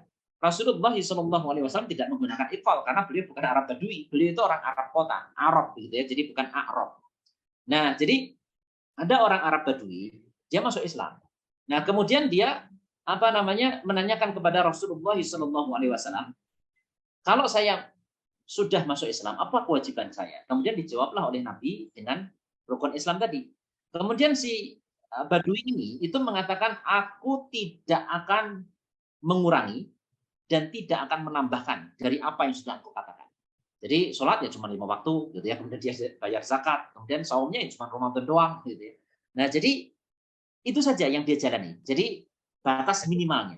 Nah, ketika orang ini pergi, kemudian Rasulullah SAW mengatakan, barang siapa yang mau melihat ahlul jannah, lihatlah orang ini. Gitu. Jadi barang siapa yang mau melihat penduduk surga, ya lihatlah orang ini. Nah, jadi sebenarnya amalan minimal itu yang mengantarkan seseorang itu bisa masuk ke dalam jannah, yaitu dengan menjalani kewajiban-kewajiban minimal. Nah, cuman Ibu sekalian ya kita wajib untuk muhasabah ya kepada diri kita. Apakah memang sholat kita itu sudah sempurna soal sholat wajib kita begitu ya. Nah, jadi kalau para ulama itu menasihati begini. Jadi banyak sholat-sholat itu yang tidak pantas bahkan tidak layak untuk diterima oleh Allah Ta'ala. Tapi ketika dia mengucapkan istighfar setelah sholat, makanya kan kita disunahkan ya untuk setelah kita salam begitu. Jadi assalamualaikum begitu itu kita mengucapkan istighfar. Jadi kita beristighfar setelah sholat. Nah itu sebagian mengatakan betapa banyak orang itu tidak pantas sebenarnya sholatnya itu diterima oleh Allah. Karena pikirannya kemana-mana, tidak khusyuk, tidak konsentrasi, macam-macam lah pokoknya ya. Nah tetapi begitu dia mengucapkan astaghfirullahaladzim, maka si sholat itu kemudian diterima oleh Allah Subhanahu wa Ta'ala. Nah, jadi kan artinya memang gitu ya. Jadi orang itu ya tidak bisa mengandalkan amalnya sebenarnya. Jadi karena belas kasih Allah sajalah seseorang itu dipantaskan oleh Allah Ta'ala, dirahmati, dibelas kasihani oleh Allah. Jadi memang ya karena belas kasih Allah Ta'ala saja sebenarnya. Karena kan banyak kekurangan-kekurangan dalam amalan-amalan kita. Tapi sebenarnya secara teori begitu. Jadi batasan minimal itu orang untuk masuk jannah itu cukup tadi sholat menjalani 5 waktu saja, tidak perlu yang sunah-sunah gitu. Nah, cuman masalahnya tadi. Nah, jadi kalau kita merasa sholat kita yang wajib itu banyak kekurangan, maka ya kita tambal dengan yang sunah-sunah. Mudah-mudahan itu menjadi kebaikan, menjadi penyempurna dari kekurangan-kekurangan pada ibadah wajibnya kita. Nah, mudah-mudahan sih begitu. Tapi sebenarnya ya orang itu bisa masuk jannah ya. Kalau masuk jannah kan pasti lewat pintu kan. Lewat pintu surga karena surga itu punya pintu. Nah, untuk memasuki surga dia harus lewat pintu. Nah, pintunya itu bisa dilewati dengan amalan-amalan minimal sebenarnya. Nah, cuman itu tadi, cukupkah amalan kita minimal itu mendatangkan rahmat Allah sehingga memantaskan kita untuk masuk ke dalam jannah gitu. Nah, jadi ya karena itu di satu sisi ya, Ibu sekalian. Di sisi lain sebenarnya kenapa orang itu beramal sunnah? Nah, kalau menurut Rasulullah SAW, sunnah melakukan kewajiban tambahan itu sebenarnya sebagai ungkapan syukur, gitu ya. Kalau tingkatannya Rasul kan begitu. Jadi Rasulullah itu seorang yang maksum. Maksum itu artinya tidak berdosa. Ya, jadi beliau itu terbebas dari dosa. Itulah Rasulullah SAW. Kendati pun begitu, Rasulullah itu sholat sunnahnya, Masya Allah. Beliau itu sampai bengkak sholat malamnya. Sampai istrinya, Aisyah radhiyallahu ta'ala anha, sampai bertanya, ya Rasulullah, bukankah Allah sudah mengampuni dosamu? Kenapa engkau sholat itu sampai begini? Sampai bengkak-bengkak kakimu, begitu. Karena lamanya. Jadi sekalian, itu nggak mungkin ya, kita sholat bengkak itu kalau nggak lama. Jadi kita lama itu kalau misalnya naik bis malam, itu kaki suka bengkak gitu, kalau pagi gitu. Itu karena dalam satu posisi lama. Nah, Rasulullah itu sholat dalam posisi yang sama itu pasti lama, sehingga kakinya bengkak. Nah, itu sampai istrinya saja sampai bilang begitu. Jadi engkau itu kan orang yang tidak mungkin berdosa, sudah tidak ada dosa padamu. Tapi kenapa engkau itu melakukan begini? Rasulullah SAW mengatakan, tidak bolehkah aku menjadi seorang hamba yang bersyukur kepada Allah Subhanahu wa Ta'ala. Nah, jadi itu diantaranya ya, karena cintanya orang itu saja, ungkapan syukurnya dia kepada Allah Ta'ala yaitu dengan memperbanyak amalan-amalan amalan-amalan yang sifatnya sunnah itu tadi. Nah, jadi itu diantaranya ya, Ibu sekalian. Ya, jadi ya batas minimalnya itu. Jadi kalau tadi ditanyakan apakah pintu surga itu misalnya pintu sholat hanya dimasuki oleh orang-orang yang menjalankan tambahan-tambahan sholat sunnah macam-macam gitu ya. Ya itu kemungkinan besarnya begitu. Tapi ya bisa jadi kalau orang itu batas minimalnya sempurna semua, tidak ditambahin dengan yang sunnah, ya bisa jadi dia masuk dari semua pintu kan. Artinya dipanggil dari semua pintu. Dia sedekah, zakatnya saja, tapi dia betul-betul kualitasnya tinggi. Dia sempurnakan, tidak dikurangi sedikit pun juga. Dia sempurnakan itu ibadah. Seperti yang dikatakan oleh Badui tadi. Itu kan mengatakan begitu ya, demi Allah saya tidak akan mengurangi sedikit pun dan tidak akan menambah sedikit pun dari kewajiban yang tadi dikatakan oleh Nabi. Nah, itu kan beliau tidak akan mengurangi sedikit pun, artinya disempurnakan kan ya. Jadi sempurna gitu. Nah, jadi ya bisa jadi meskipun itu batas minimal tapi kan sempurna. Ya bisa jadi orang itu pun dipanggil dari pintu yang macam-macam juga. Wallahu a'lam. Nah, cuman ya tadi kemungkinan besar kan ya kalau misalnya kita tambahkan kan kadang-kadang Allah membagi rezeki itu seperti membagi kemampuan seseorang dalam soal ibadah. Jadi ada orang yang dimampukan itu mudah untuk saum misalnya. Saum Senin Kamis itu senang. Jadi maksudnya mampu begitu. Jadi senang menjalani itu. Ada juga orang yang nggak kuat kalau puasa begitu. Tapi dia senang sedekah misalnya. Dia senang mengeluarkan hartanya fisabilillah dan seterusnya, membantu orang dan seterusnya begitu. Senang. Yang begitu, ada yang begitu juga. Ada yang nggak gitu, ada juga yang senangnya itu sholat misalnya. Sholat sunnah ya itu dijalani ya, sholat macam-macam sholat sunnah dia dawam menjalaninya dan seterusnya. Nah, jadi Allah itu membagi-bagi ibadah hambanya itu ya layaknya membagi rezeki yang macam-macam yang beda-beda di antara hamba. Wallahu a'lam. Jazakallah khair atas jawabannya Ustadz. Karena belum ada pertanyaan lagi, mungkin bisa dilanjut lagi dengan materi. Masih ada waktu kurang lebih 12 menit. Tafadhol Ustadz. Baik, kita lanjutkan dulu ya sebelum ada pertanyaan lagi Ibu sekalian. Nah, jadi di sini saya lanjutkan bab yang berikutnya. Jadi babul judi wa fi'lil ma'rufi wal iksari minal khairi fi syahri Ramadan. Ini bab tentang al-jud ya. Al-jud itu maksudnya kedermawanan. Jadi bab tentang kedermawanan dan perbuatan-perbuatan yang baik. Fi'lil ma'ruf ya, perbuatan yang ma'ruf, yang ma'ruf itu artinya dikenal oleh syariat ya tentang kebaikannya, itu ma'ruf. Kalau orang berkenalan kan ta'aruf ya, jadi sama. Jadi fi'lil ma'ruf ya, perbuatan-perbuatan ma'ruf, wal iksar dan memperbanyak minal khair, memperbanyak kebaikan-kebaikan fi syahril Ramadan, di bulan Ramadan. Wa ziyadati min dzalik, dan menambahkan hal semacam itu fil ashril awakhiri, di hari-hari 10 terakhir. Jadi asyri itu maksudnya 10 ya, al-awakhiri yang terakhir-terakhir minggu dari bulan Ramadan tadi. Nah, jadi di sini bab berkaitan dengan kedermawanan seseorang ya, semakin baik dia menjalani amal-amal kebaikan, kemudian memperbanyak kebaikan begitu ya, terutama di 10 hari terakhir. Nah, di sini ada 2 hadis yang dibawakan oleh Imam Nawawi di bab ini. Yang pertama itu disebutkan wa ani bin Abbasin, dan dari Ibnu Abbas radhiyallahu anhuma, semoga ridho Allah kepada beliau berdua, karena Abbas dan Ibnu Abbas dua-duanya sahabat Rasulullah. Jadi Ibnu Abbas itu putranya Abbas, kan Ibnu itu artinya anak. Jadi Ibnu Abbas itu anaknya Abbas. Nah, Abbas sendiri itu paman Rasulullah SAW. Nah, jadi ini dari Abdullah, namanya Abdullah sebenarnya, Abdullah Ibnu Abbas. Jadi Abdullah putranya Abbas. Semoga ridho Allah kepada beliau berdua. Kala Ibnu Abbas mengatakan begini, karena Rasulullah SAW adalah Rasulullah SAW itu ajwadan nas, paling dermawannya manusia, ajwadan nas. Wa kana ajwadu ma yakunu fi Ramadan. dan adalah paling dermawannya beliau itu selama di bulan Ramadan. Hina yalqahu Jibril, ketika berjumpa dengan beliau itu Jibril alaihissalam. Nah, jadi di bulan Ramadan, ya, jadi Rasulullah sendiri, sekalian, itu adalah paling dermawannya manusia. Sebaik-baik manusia, itulah Rasulullah SAW. Jadi paling murahnya manusia. Ya, bermurah hati, murah apa saja, itulah Rasulullah SAW. Itu manusia, ya, karena manusia pilihan Allah kan ya, itulah Rasulullah.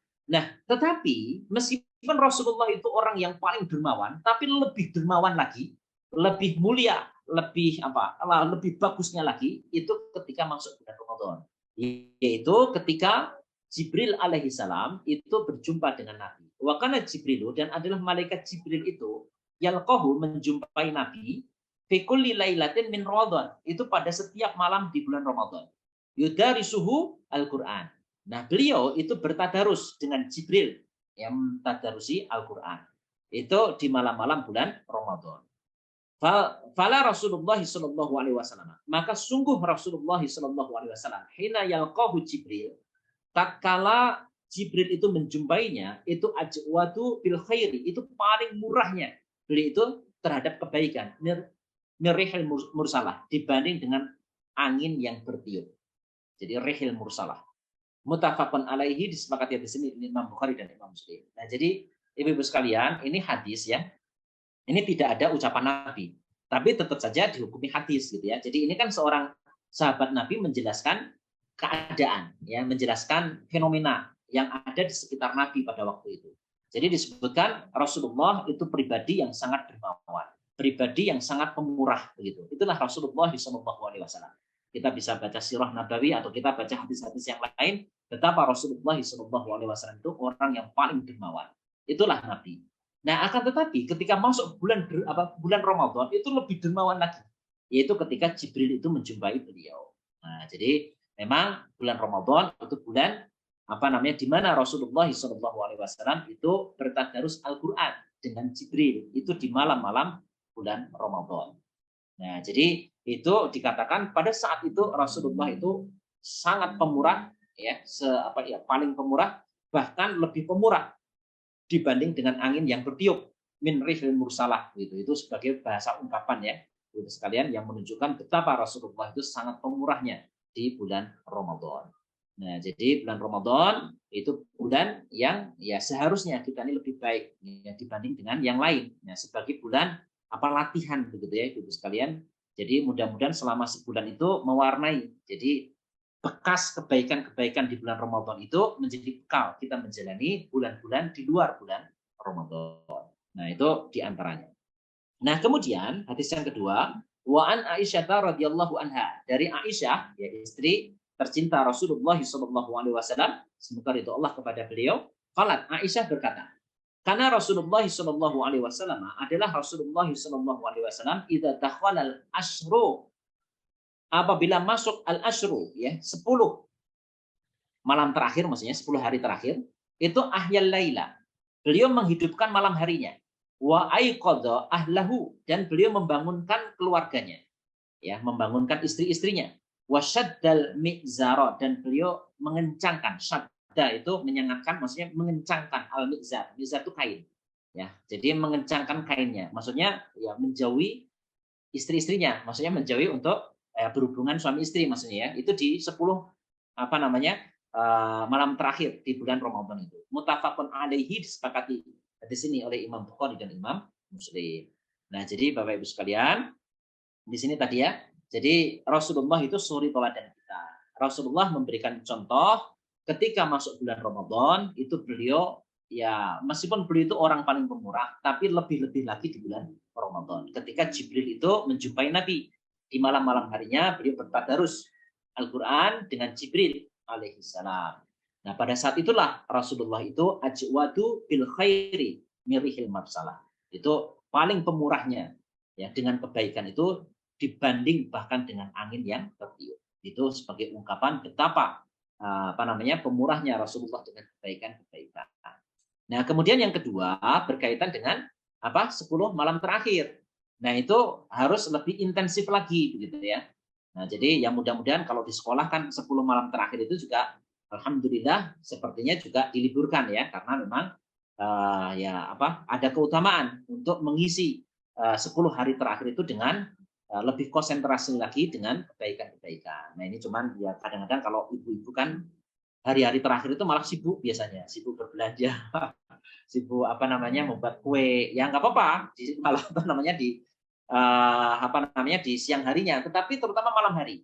Ya malam hari itu ya dihidupkan malam-malamnya untuk diisi dengan ibadah kepada Allah, diisi dengan tilawah, diisi dengan zikrullah, diisi dengan tilawah, ya macam-macam, ya dengan sholat, ya itu 10 hari terakhir itu tadi. Ya di samping ini juga memburu malam qadar, gitu ya, Lailatul Qadar.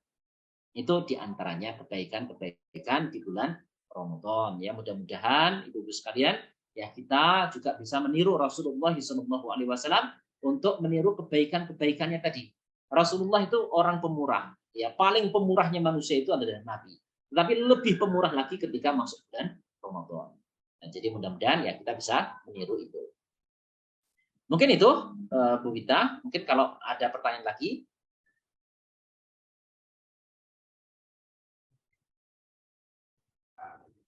Kalau masih belum ada pertanyaannya Ustadz, tapi kalau boleh saya yang bertanya Ustadz.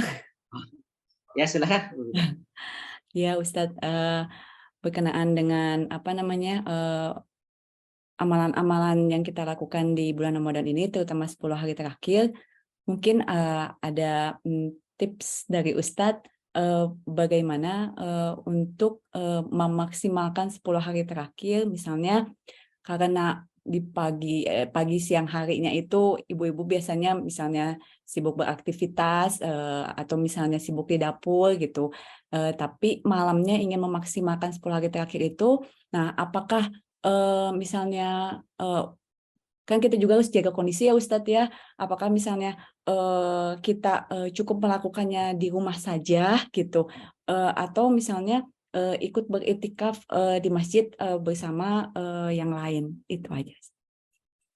Ya sebenarnya kalau kita kembali yang dilakukan oleh istri-istri Rasulullah SAW, bahkan sampai ya setelah Rasulullah SAW tiada itu, ya Nabi istri-istri Rasulullah tetap meneruskan iktikafnya. Jadi kalau seandainya memungkinkan, kita bisa iktikaf gitu ya ke masjid, karena memang ya wanita itu tidak dihalangi untuk iktikaf di dalam masjid.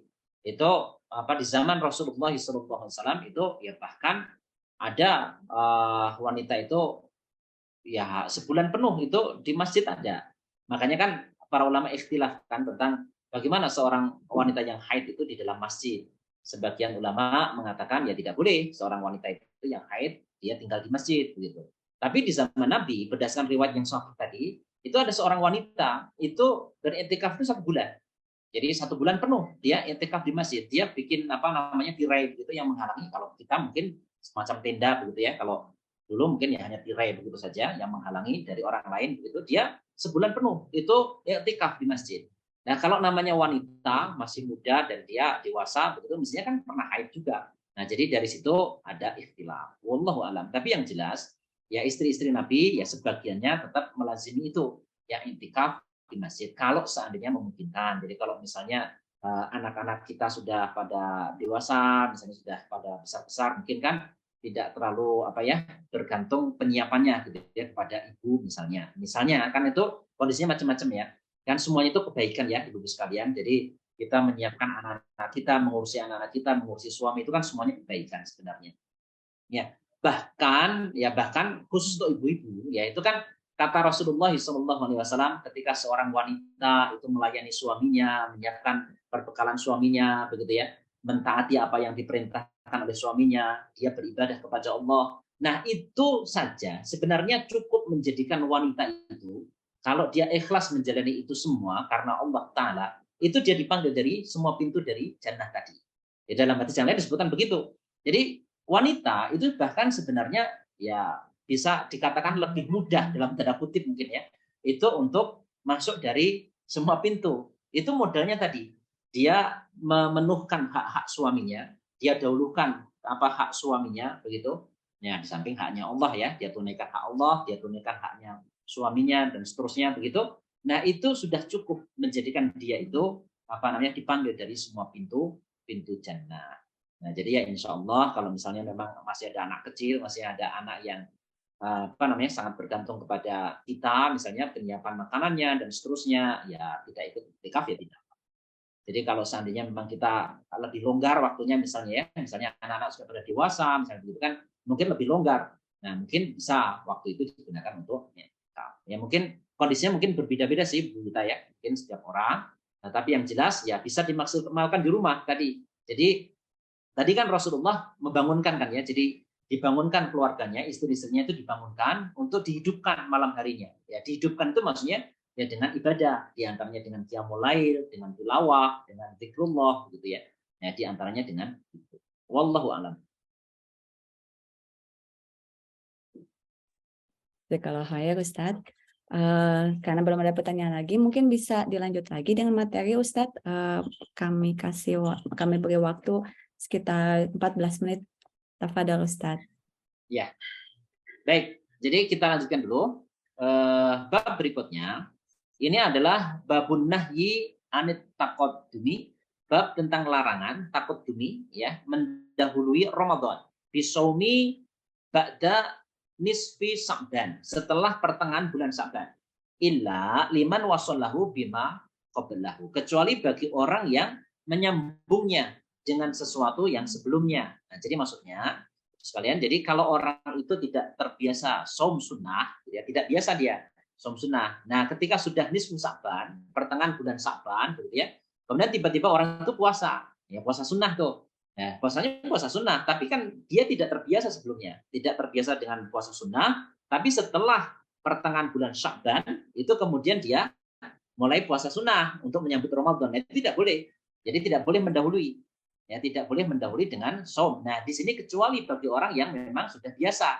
Jadi illa liman wasallahu bima qablahu. Kecuali orang yang menyambung ya dari sebelumnya. Jadi sebelum pertengahan bulan Sya'ban itu memang orang ini sudah biasa saum sunnah. Ya sudah biasa saum Senin Kamis misalnya.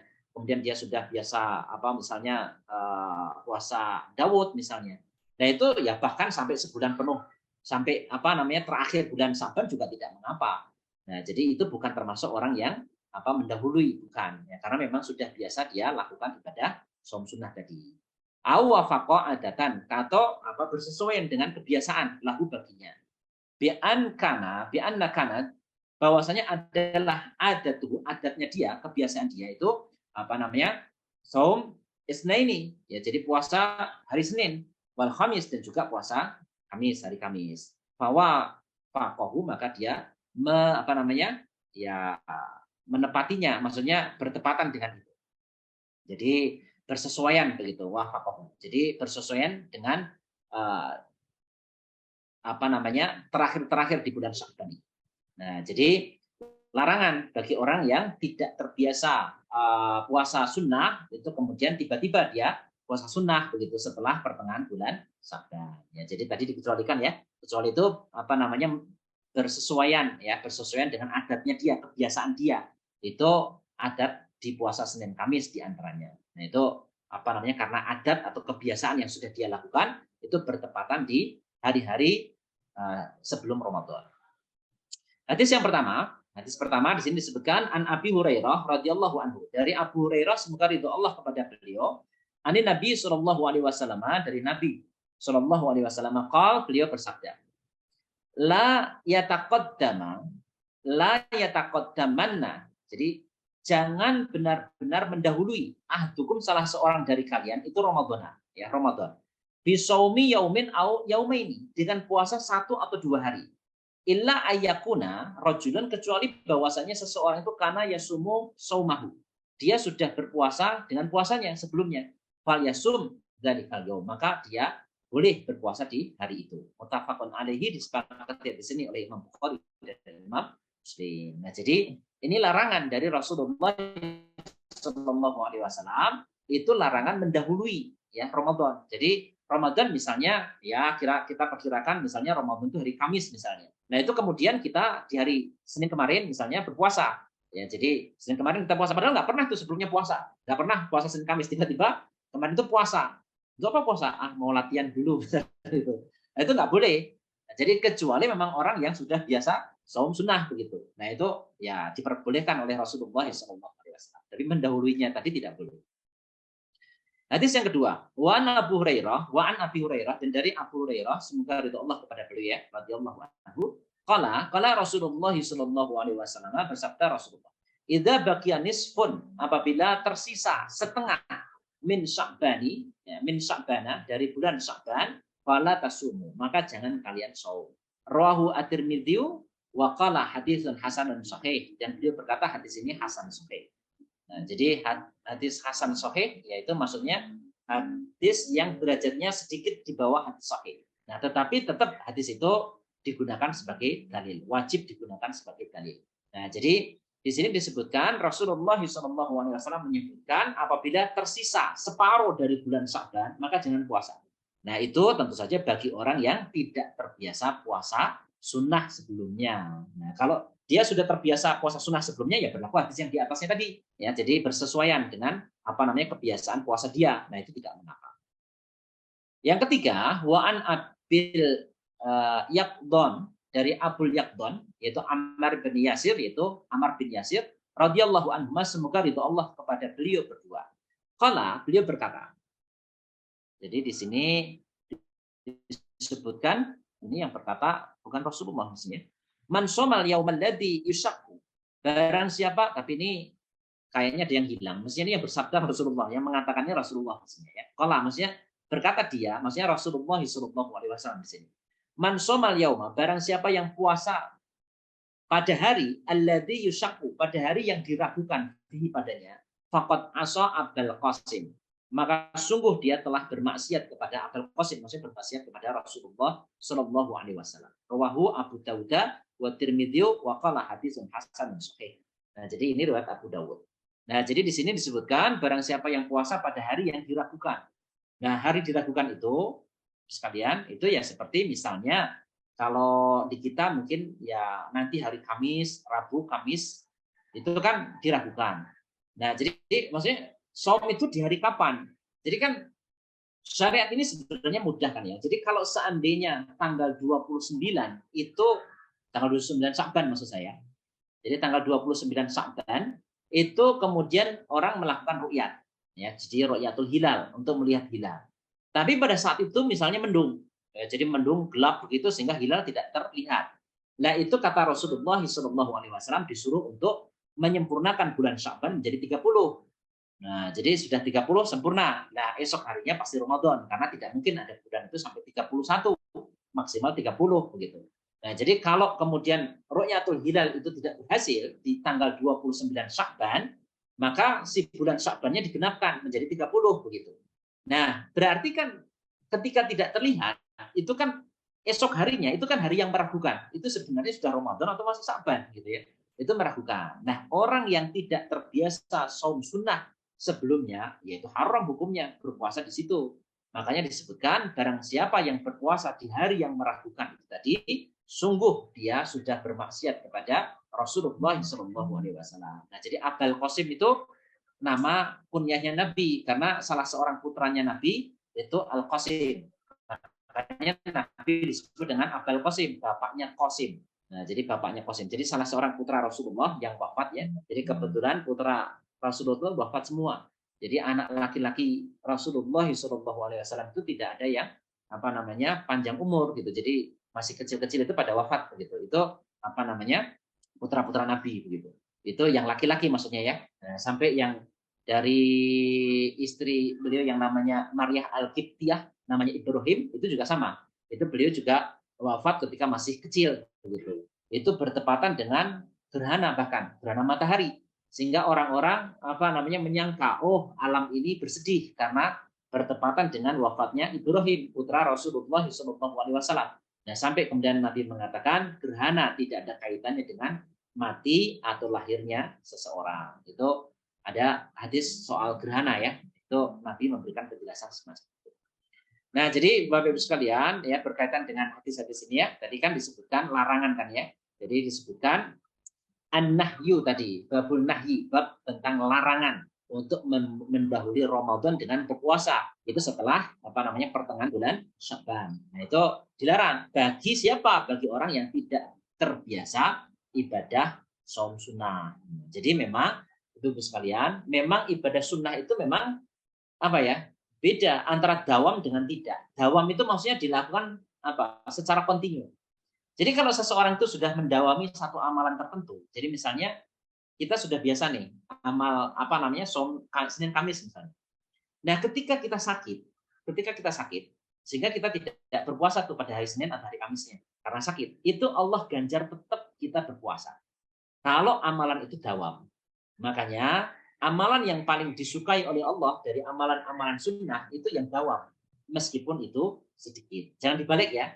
Jadi bukan amalan yang sedikit, bukan, tapi amalan yang dawam meskipun sedikit gitu. Jadi di continue dia ditetapi, maksudnya tetap gitu menjalaninya. Jadi misalnya orang itu menjalani qiyamul lail ya. Jadi dia itu sholat tahajud terus begitu. Ya, meskipun itu cuma 1 rakaat, kalau itu dawam itu lebih disukai oleh Allah daripada 11 rakaat, tapi Ramadan doang misalnya begitu. Nah, jadi tetap amalan yang sunnah yang disukai oleh Allah itu dawam, meskipun dia sedikit. Jadi Muawiyah radhiyallahu taala anhu itu dawam dalam soal sholat malam itu cuma 1 rakaat. 1 rakaat saja. Itu sepanjang malam, sepanjang hidup beliau. Sampai wafatnya beliau, mau sakit mau enggak tetap beliau sholat malam. Itu 1 rakaat.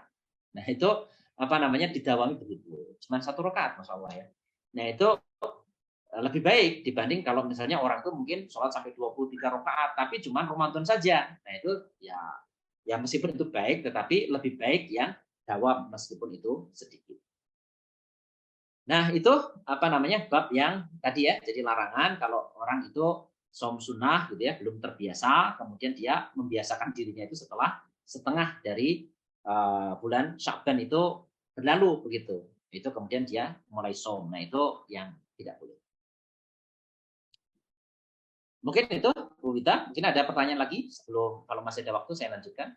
Ya Ustadz, ini ada pertanyaan lagi dari Bunda Alifinzi.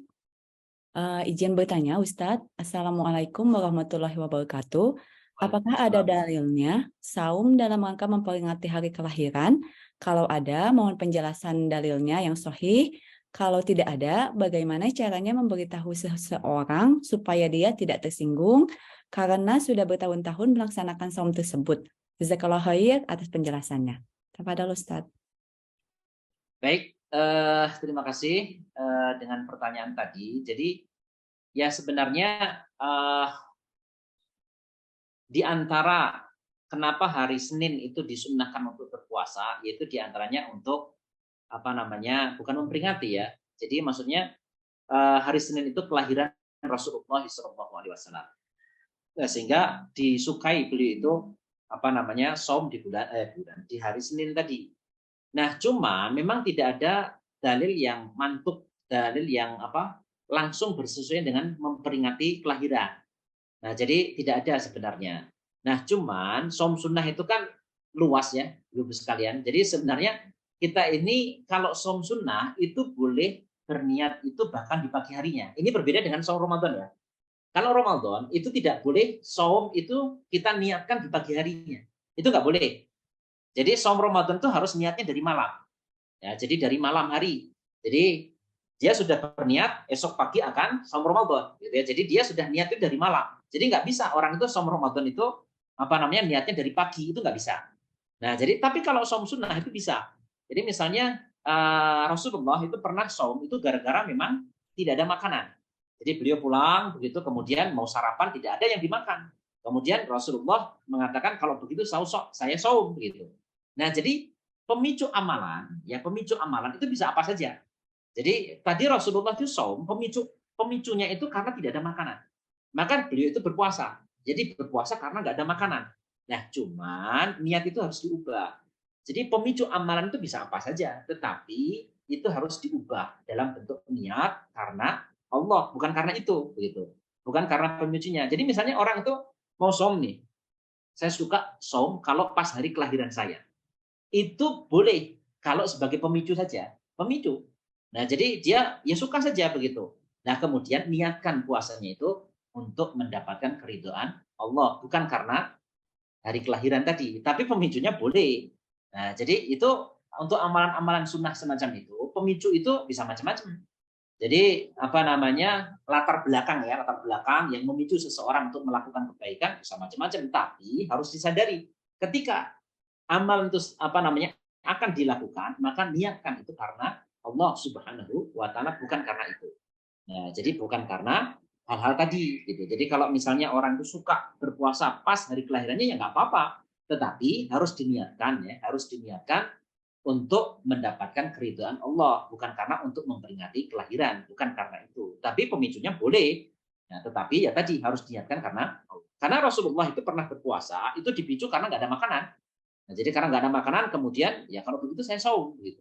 Jadi kok tidak terus marah-marah, enggak. Jadi Nabi apa namanya nggak ada makanan, nggak ada sarapan, begitu ya sudah. Kalau begitu puasa gitu. Nah, jadi maksudnya itu memang dari fajarnya memang belum makan loh ya, sekalian. Jadi dari fajar itu belum makan, dari semenjak subuh itu belum makan, ya belum makan. Jadi kalau dari subuh sudah sarapan ya itu nggak bisa kita niatkan saum di pagi harinya, nggak bisa. Jadi maksudnya belum makan apapun dari dari terbitnya fajar itu. Tapi sebenarnya dia nggak berniat berpuasa, nggak niat. Nah, cuman karena ada pemicu tadi, kemudian dia berpuasa. Itu boleh, tetapi harus segera diubah niatnya, bukan karena nggak ada makanan. Nah, jadi misalnya seseorang itu saum, itu pemicunya karena mungkin pengen langsing, kan bisa jadi ya, ibu-ibu kan sering gitu. Misalnya pengen langsing, misalnya begitu. Itu pemicu dia berpuasa sunnah, misalnya ya. Boleh nggak? Boleh, tetapi segera ubah niat itu bukan karena pengen langsing, tetapi untuk mengharapkan keridhaan dari Allah Subhanahu wa taala. Nah, cuman masalah langsing dan tidak itu, ya itu kalau itu kemudian ke bawah, ya itu alhamdulillah, tapi bukan itu tujuannya. Bukan tujuan kita puasa itu supaya kurus, bukan. Ya, tetapi mendapatkan keridhaan dari Allah. Demikian pula untuk sehat. Boleh nggak berpuasa untuk sehat? Ya kalau itu sebagai pemicu boleh, tetapi jangan karena sehatnya. Nggak boleh. Kita berpuasa karena niat untuk sehat. Nanti itu bukan karena Allah, tapi karena untuk mendapatkan hal-hal duniawi. Ubahlah niat itu karena Allah Subhanahu wa taala. Nah, jadi mungkin begitu ya, Bu Vita. Jadi boleh sih sebenarnya orang itu berpuasa karena ada pemicu-pemicu tadi. Jadi misalnya ya karena saya suka puasa di hari kelahiran saya, ya nggak apa-apa. Tapi ubahlah niat itu karena Allah Subhanahu wa taala, bukan karena kelahirannya, gitu. Tapi karena memang mengharapkan keridhaan Allah. Jadi puasa sunnah itu kan ya macam-macam, tidak harus Senin Kamis, ya bisa hari apa saja. Yang dilarang itu kalau kita mengkhususkan diri kita puasa di hari Jumat misalnya. Jadi khusus hari Jumat puasa begitu, nggak boleh. Tapi kalau sekali-sekali misalnya kita pengen puasa pas hari Jumat ya nggak apa-apa. Nah, jadi nggak apa-apa puasa dari Jumat, tapi tidak boleh kita dawamkan karena memang hari Jumatnya berpuasa, atau hari Sabtu dikhususkan di Sabtu puasa, nggak boleh. Nah, jadi tapi kalau sekali-kali begitu ya nggak apa-apa puasa sunnah di sana. Afwan Ustadz, ini ada tambahan dari Bunda Alifinzi yang barusan bertanya, kalau ini niatnya bukan karena tidak ada makanan Ustadz, tapi karena memperingati hari kelahiran. Apakah ada hadis atau dalilnya? Ya, jadi kalau karena memperingatinya, ya tadi, ya setahu saya nggak ada. Jadi nggak ada puasa yang terkait dengan kelahiran kita, itu nggak ada. Nah, jadi ya mungkin sih kalau orang pemicu amalan tadi itu karena kelahirannya sebenarnya nggak apa-apa, ya jadi pemicunya saja. Tapi kalau setahu saya ya dalil tentang memperingati apa saja termasuk hari kelahiran itu sebenarnya nggak ada. Ya, jadi nggak ada puasa yang dikhususkan dalam soal itu, nggak ada. Nah, cuman ya tadi kalau sebagai pemicu saja tidak mengapa. Jadi ya sebenarnya amalan-amalan yang lain juga begitu. Jadi misalnya kalau orang itu suka misalnya saja misalnya ada sahabat Nabi itu suka baca surah Al-Ikhlas. Surah Al-Ikhlas. Jadi itu setiap sholat ya bacanya itu aja. Bukan karena nggak bisa yang lain, bisa dia, tapi dia sukanya begitu. Jadi setelah baca Al-Fatihah Al-Ikhlas. Jadi sholat apa saja begitu terus begitu. Nah, sampai ketika diketahui oleh temannya itu heran temannya. Nah, itu dilaporkan kepada Rasulullah SAW. Ya Rasulullah, ini ada orang. Ini kalau sholat yang dibaca surah Al-Ikhlas saja. Surat Kulhu itu ya. Itu aja yang dibaca, nggak ada yang lain. Kalau dia baca yang surat yang lain, pasti dia tutup dengan surah Al-Ikhlas. Nah, terus ketika dilapori begitu, ya Nabi mengatakan, ya kamu tanya, itu maksudnya apa? maksud saudara kamu membaca itu apa? Nah, begitu dikonfirmasi, dia mengatakan karena aku suka surah Al-Fatihah, surah Al-Ikhlas, karena di dalamnya itu ada sifatur Rahman. Aku suka kepada itu. Nah, jadi kemudian begitu dikonfirmasi begitu dan dilaporkan kepada Rasulullah, Rasulullah mengatakan Allah juga mencintainya, sebagaimana dia mencintai surah Al-Ikhlas. Nah, jadi kalau amalan-amalan sunnah ya sifatnya lebih longgar ya, Ibu sekalian. Jadi ya boleh sebenarnya, tapi itu tidak boleh kemudian diajarkan kepada orang lain kalau nggak ada dalilnya ya, karena dia suka aja. Nah, dia suka membaca surah itu untuk dirinya, ya tidak mengapa yang begitu. Nah, demikian pula berkaitan dengan saum pas hari kelahiran dia, ya sebenarnya sebagai pemicu nggak apa-apa, tapi dia harus ubah niatnya, bukan karena kelahirannya, karena memang tidak ada dalilnya. Ya, tidak ada hadis, ya setahu saya tidak ada hadis yang menyuruhkan kita ini sholat sunnah pas hari kelahiran kita, nggak ada. Tapi kalau orang itu senang saum sunnah di hari itu, ya tidak ada salahnya, kan untuk dia sendiri. Nah, tetapi ya diharapkan niatnya bukan karena itu, nanti kan jadi sia-sia kalau bukan karena Allah Ta'ala. Baik, jazakallah khair Ustadz atas jawabannya. Semoga terjawab pertanyaannya Bunda Alif Binsi. Ini ada pertanyaan yang mungkin terakhir sebagai penutup Ustadz dari Bunda Iin. Assalamualaikum warahmatullahi wabarakatuh.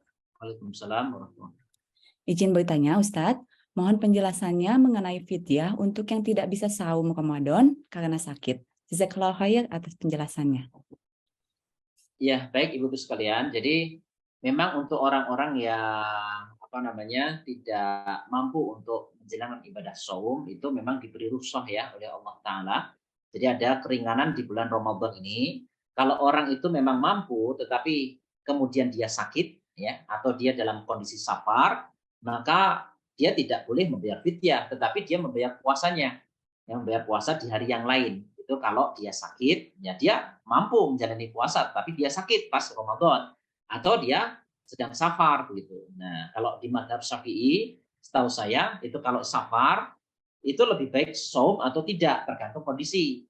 Nah, jadi kalau misalnya kondisinya itu dia tidak berat kalau berpuasa, maka sebaiknya berpuasa. Tapi kalau seandainya perjalanan itu berat, misalnya karena panjangnya, karena panasnya dan seterusnya, sehingga dia memberatkan itu, maka lebih baik kalau tidak berpuasa. Wallahu a'lam. Nah, berkaitan dengan pertanyaan tadi, memang orang-orang yang kondisinya memang nggak bisa nyaur, maksudnya tidak bisa diganti dengan hari lain, karena memang kondisinya, mungkin karena sudah usianya yang sangat sudah sepuh gitu ya. Nah, sehingga sangat lemah kalau dia harus berpuasa, maka itu bisa digantikan dengan fidyah.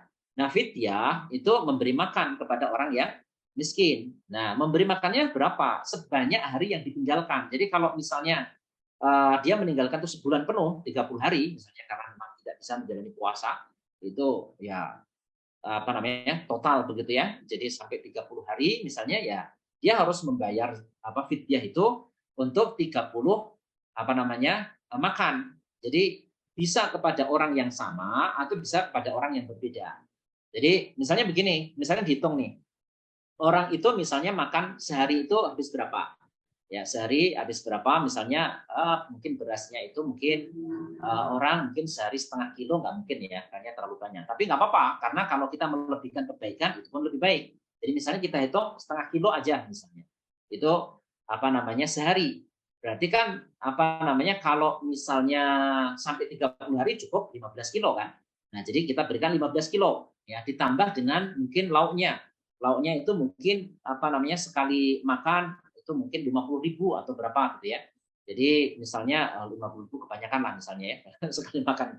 Jadi misalnya untuk makan, kalau makan tadi 3 kali kayaknya setengah kilo juga cukup mungkin ya. Setengah kilo. Jadi kalau 30 hari ya mungkin dikalikan 15 ya, jadi 15 kan ya, jadi 15 kilo. Untuk berasnya ya ditambah ya uang menurut perhitungan kita lah ya berapa begitu untuk sebagai pelengkapnya. Nah, jadi itu bisa kita berikan kepada satu orang atau itu dibagi menjadi beberapa orang juga tidak mengapa. Tapi yang jelas itu dihitung berdasarkan hari yang ditinggalkan. Jadi kalau sebulan penuh ya tadi kalau seandainya kita hitung satu hari itu setengah kilo ya berarti 30 hari Ya berarti 15 kan? 15 kilo kita sedekahkan ditambah dengan uang untuk melengkapi makanan itu tadi. Nah, itu kalau kita membayar fidyah semacam itu. Wallahu a'lam. Oke, Ustadz. Semoga jawaban dari Ustadz bisa menjawab dan jelas untuk penanya tadi Bunda Iin. Alhamdulillah Ustadz, kita sudah di penghujung acara. Masya Allah, ilmunya luar biasa sekali pagi hari ini. Semoga kita semua bisa mendapat tambahan ilmu dan bisa menjalankan ibadah di bulan Ramadan ini lebih baik dari bulan Ramadan yang sebelumnya. Amin, amin. Kemudian sebelumnya, maaf Ustadz, kita foto bersama dulu ya Ustadz untuk dokumentasi. Oh ya. Silakan kepada bunda-bunda untuk dibuka kameranya. Kita foto bersama dulu.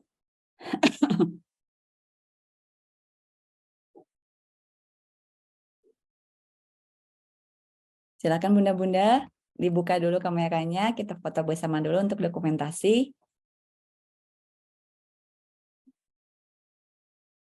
Oke.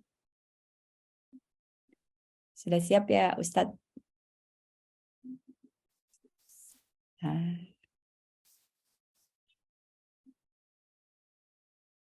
Ya, terima kasih untuk yang sudah membuka kamera. Siap-siap. 1, 2, 3. Sebentar. Sekali lagi. 1, 2, 3.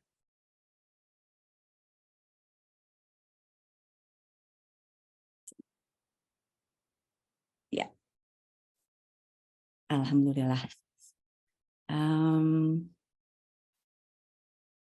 Alhamdulillah acara inti sudah kita lalui. Setelah foto bersama, saya ingin mengumumkan pemenang door prize. Sebentar.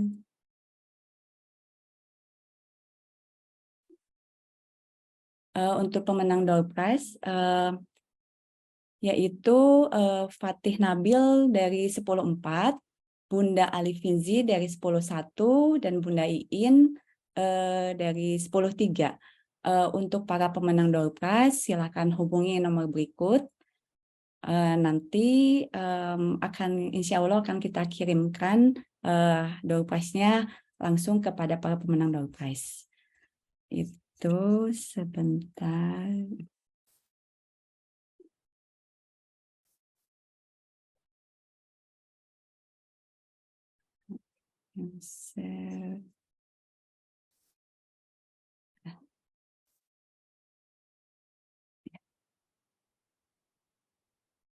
Sebentar.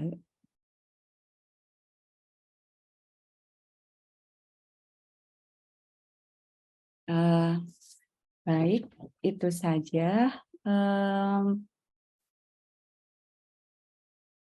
Terima kasih kami ucapkan jazakallah khair kepada Ustadz Yono. Sehat selalu Ustadz, sampai bertemu lagi di lain kesempatan. Dan juga terima kasih kepada kepada Bapak Ibu semua yang sudah hadir, yang sudah menyempatkan waktunya untuk hadiri majelis ilmu. Mudah-mudahan senantiasa kehadiran kita ini mendapatkan manfaat dan ridho dari Allah Subhanahu wa Ta'ala. Sebelum kita mengakhiri acara ini, kita silakan kepada Ustadz Yono untuk doa penutup. Tafadhol Ustadz. Baik, Ibu-ibu sekalian, sebelum ditutup, kita berdoa kepada Allah Subhanahu wa Ta'ala. Salatu wassalamu ala Rasulillah wa ala alihi wa ashabihi ajmain. Allahumma aslih lana fi dinina wa aslih lana fi darina wa barik lana fi rizqina. Allahumma inna na'udzubika min ilmin la yanfa' wa min du'ain la yusma' wa min nafsin la tasfa'. Allahumma inna na'udzubika min munkaratil akhlaq wal ahwa wal af'al wa najina minal qawmil zalimin. Rabbana hab lana min azwajina wa dzurriyyatina qurrata a'yun waj'alna lil muttaqina imama.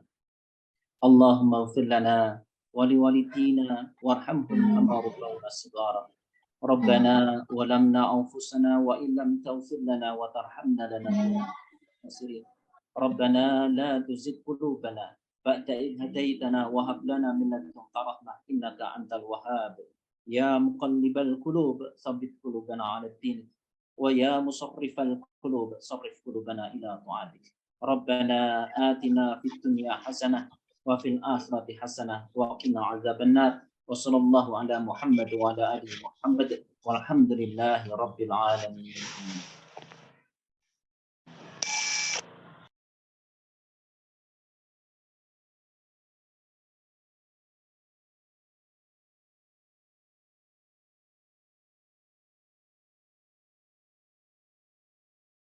Vanita masih di mute.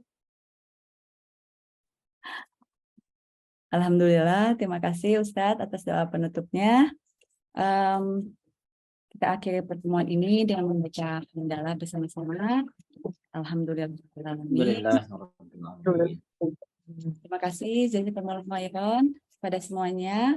Sampai bertemu di lain kesempatan. Wabillahi taufiq wal hidayah. Assalamualaikum warahmatullahi wabarakatuh.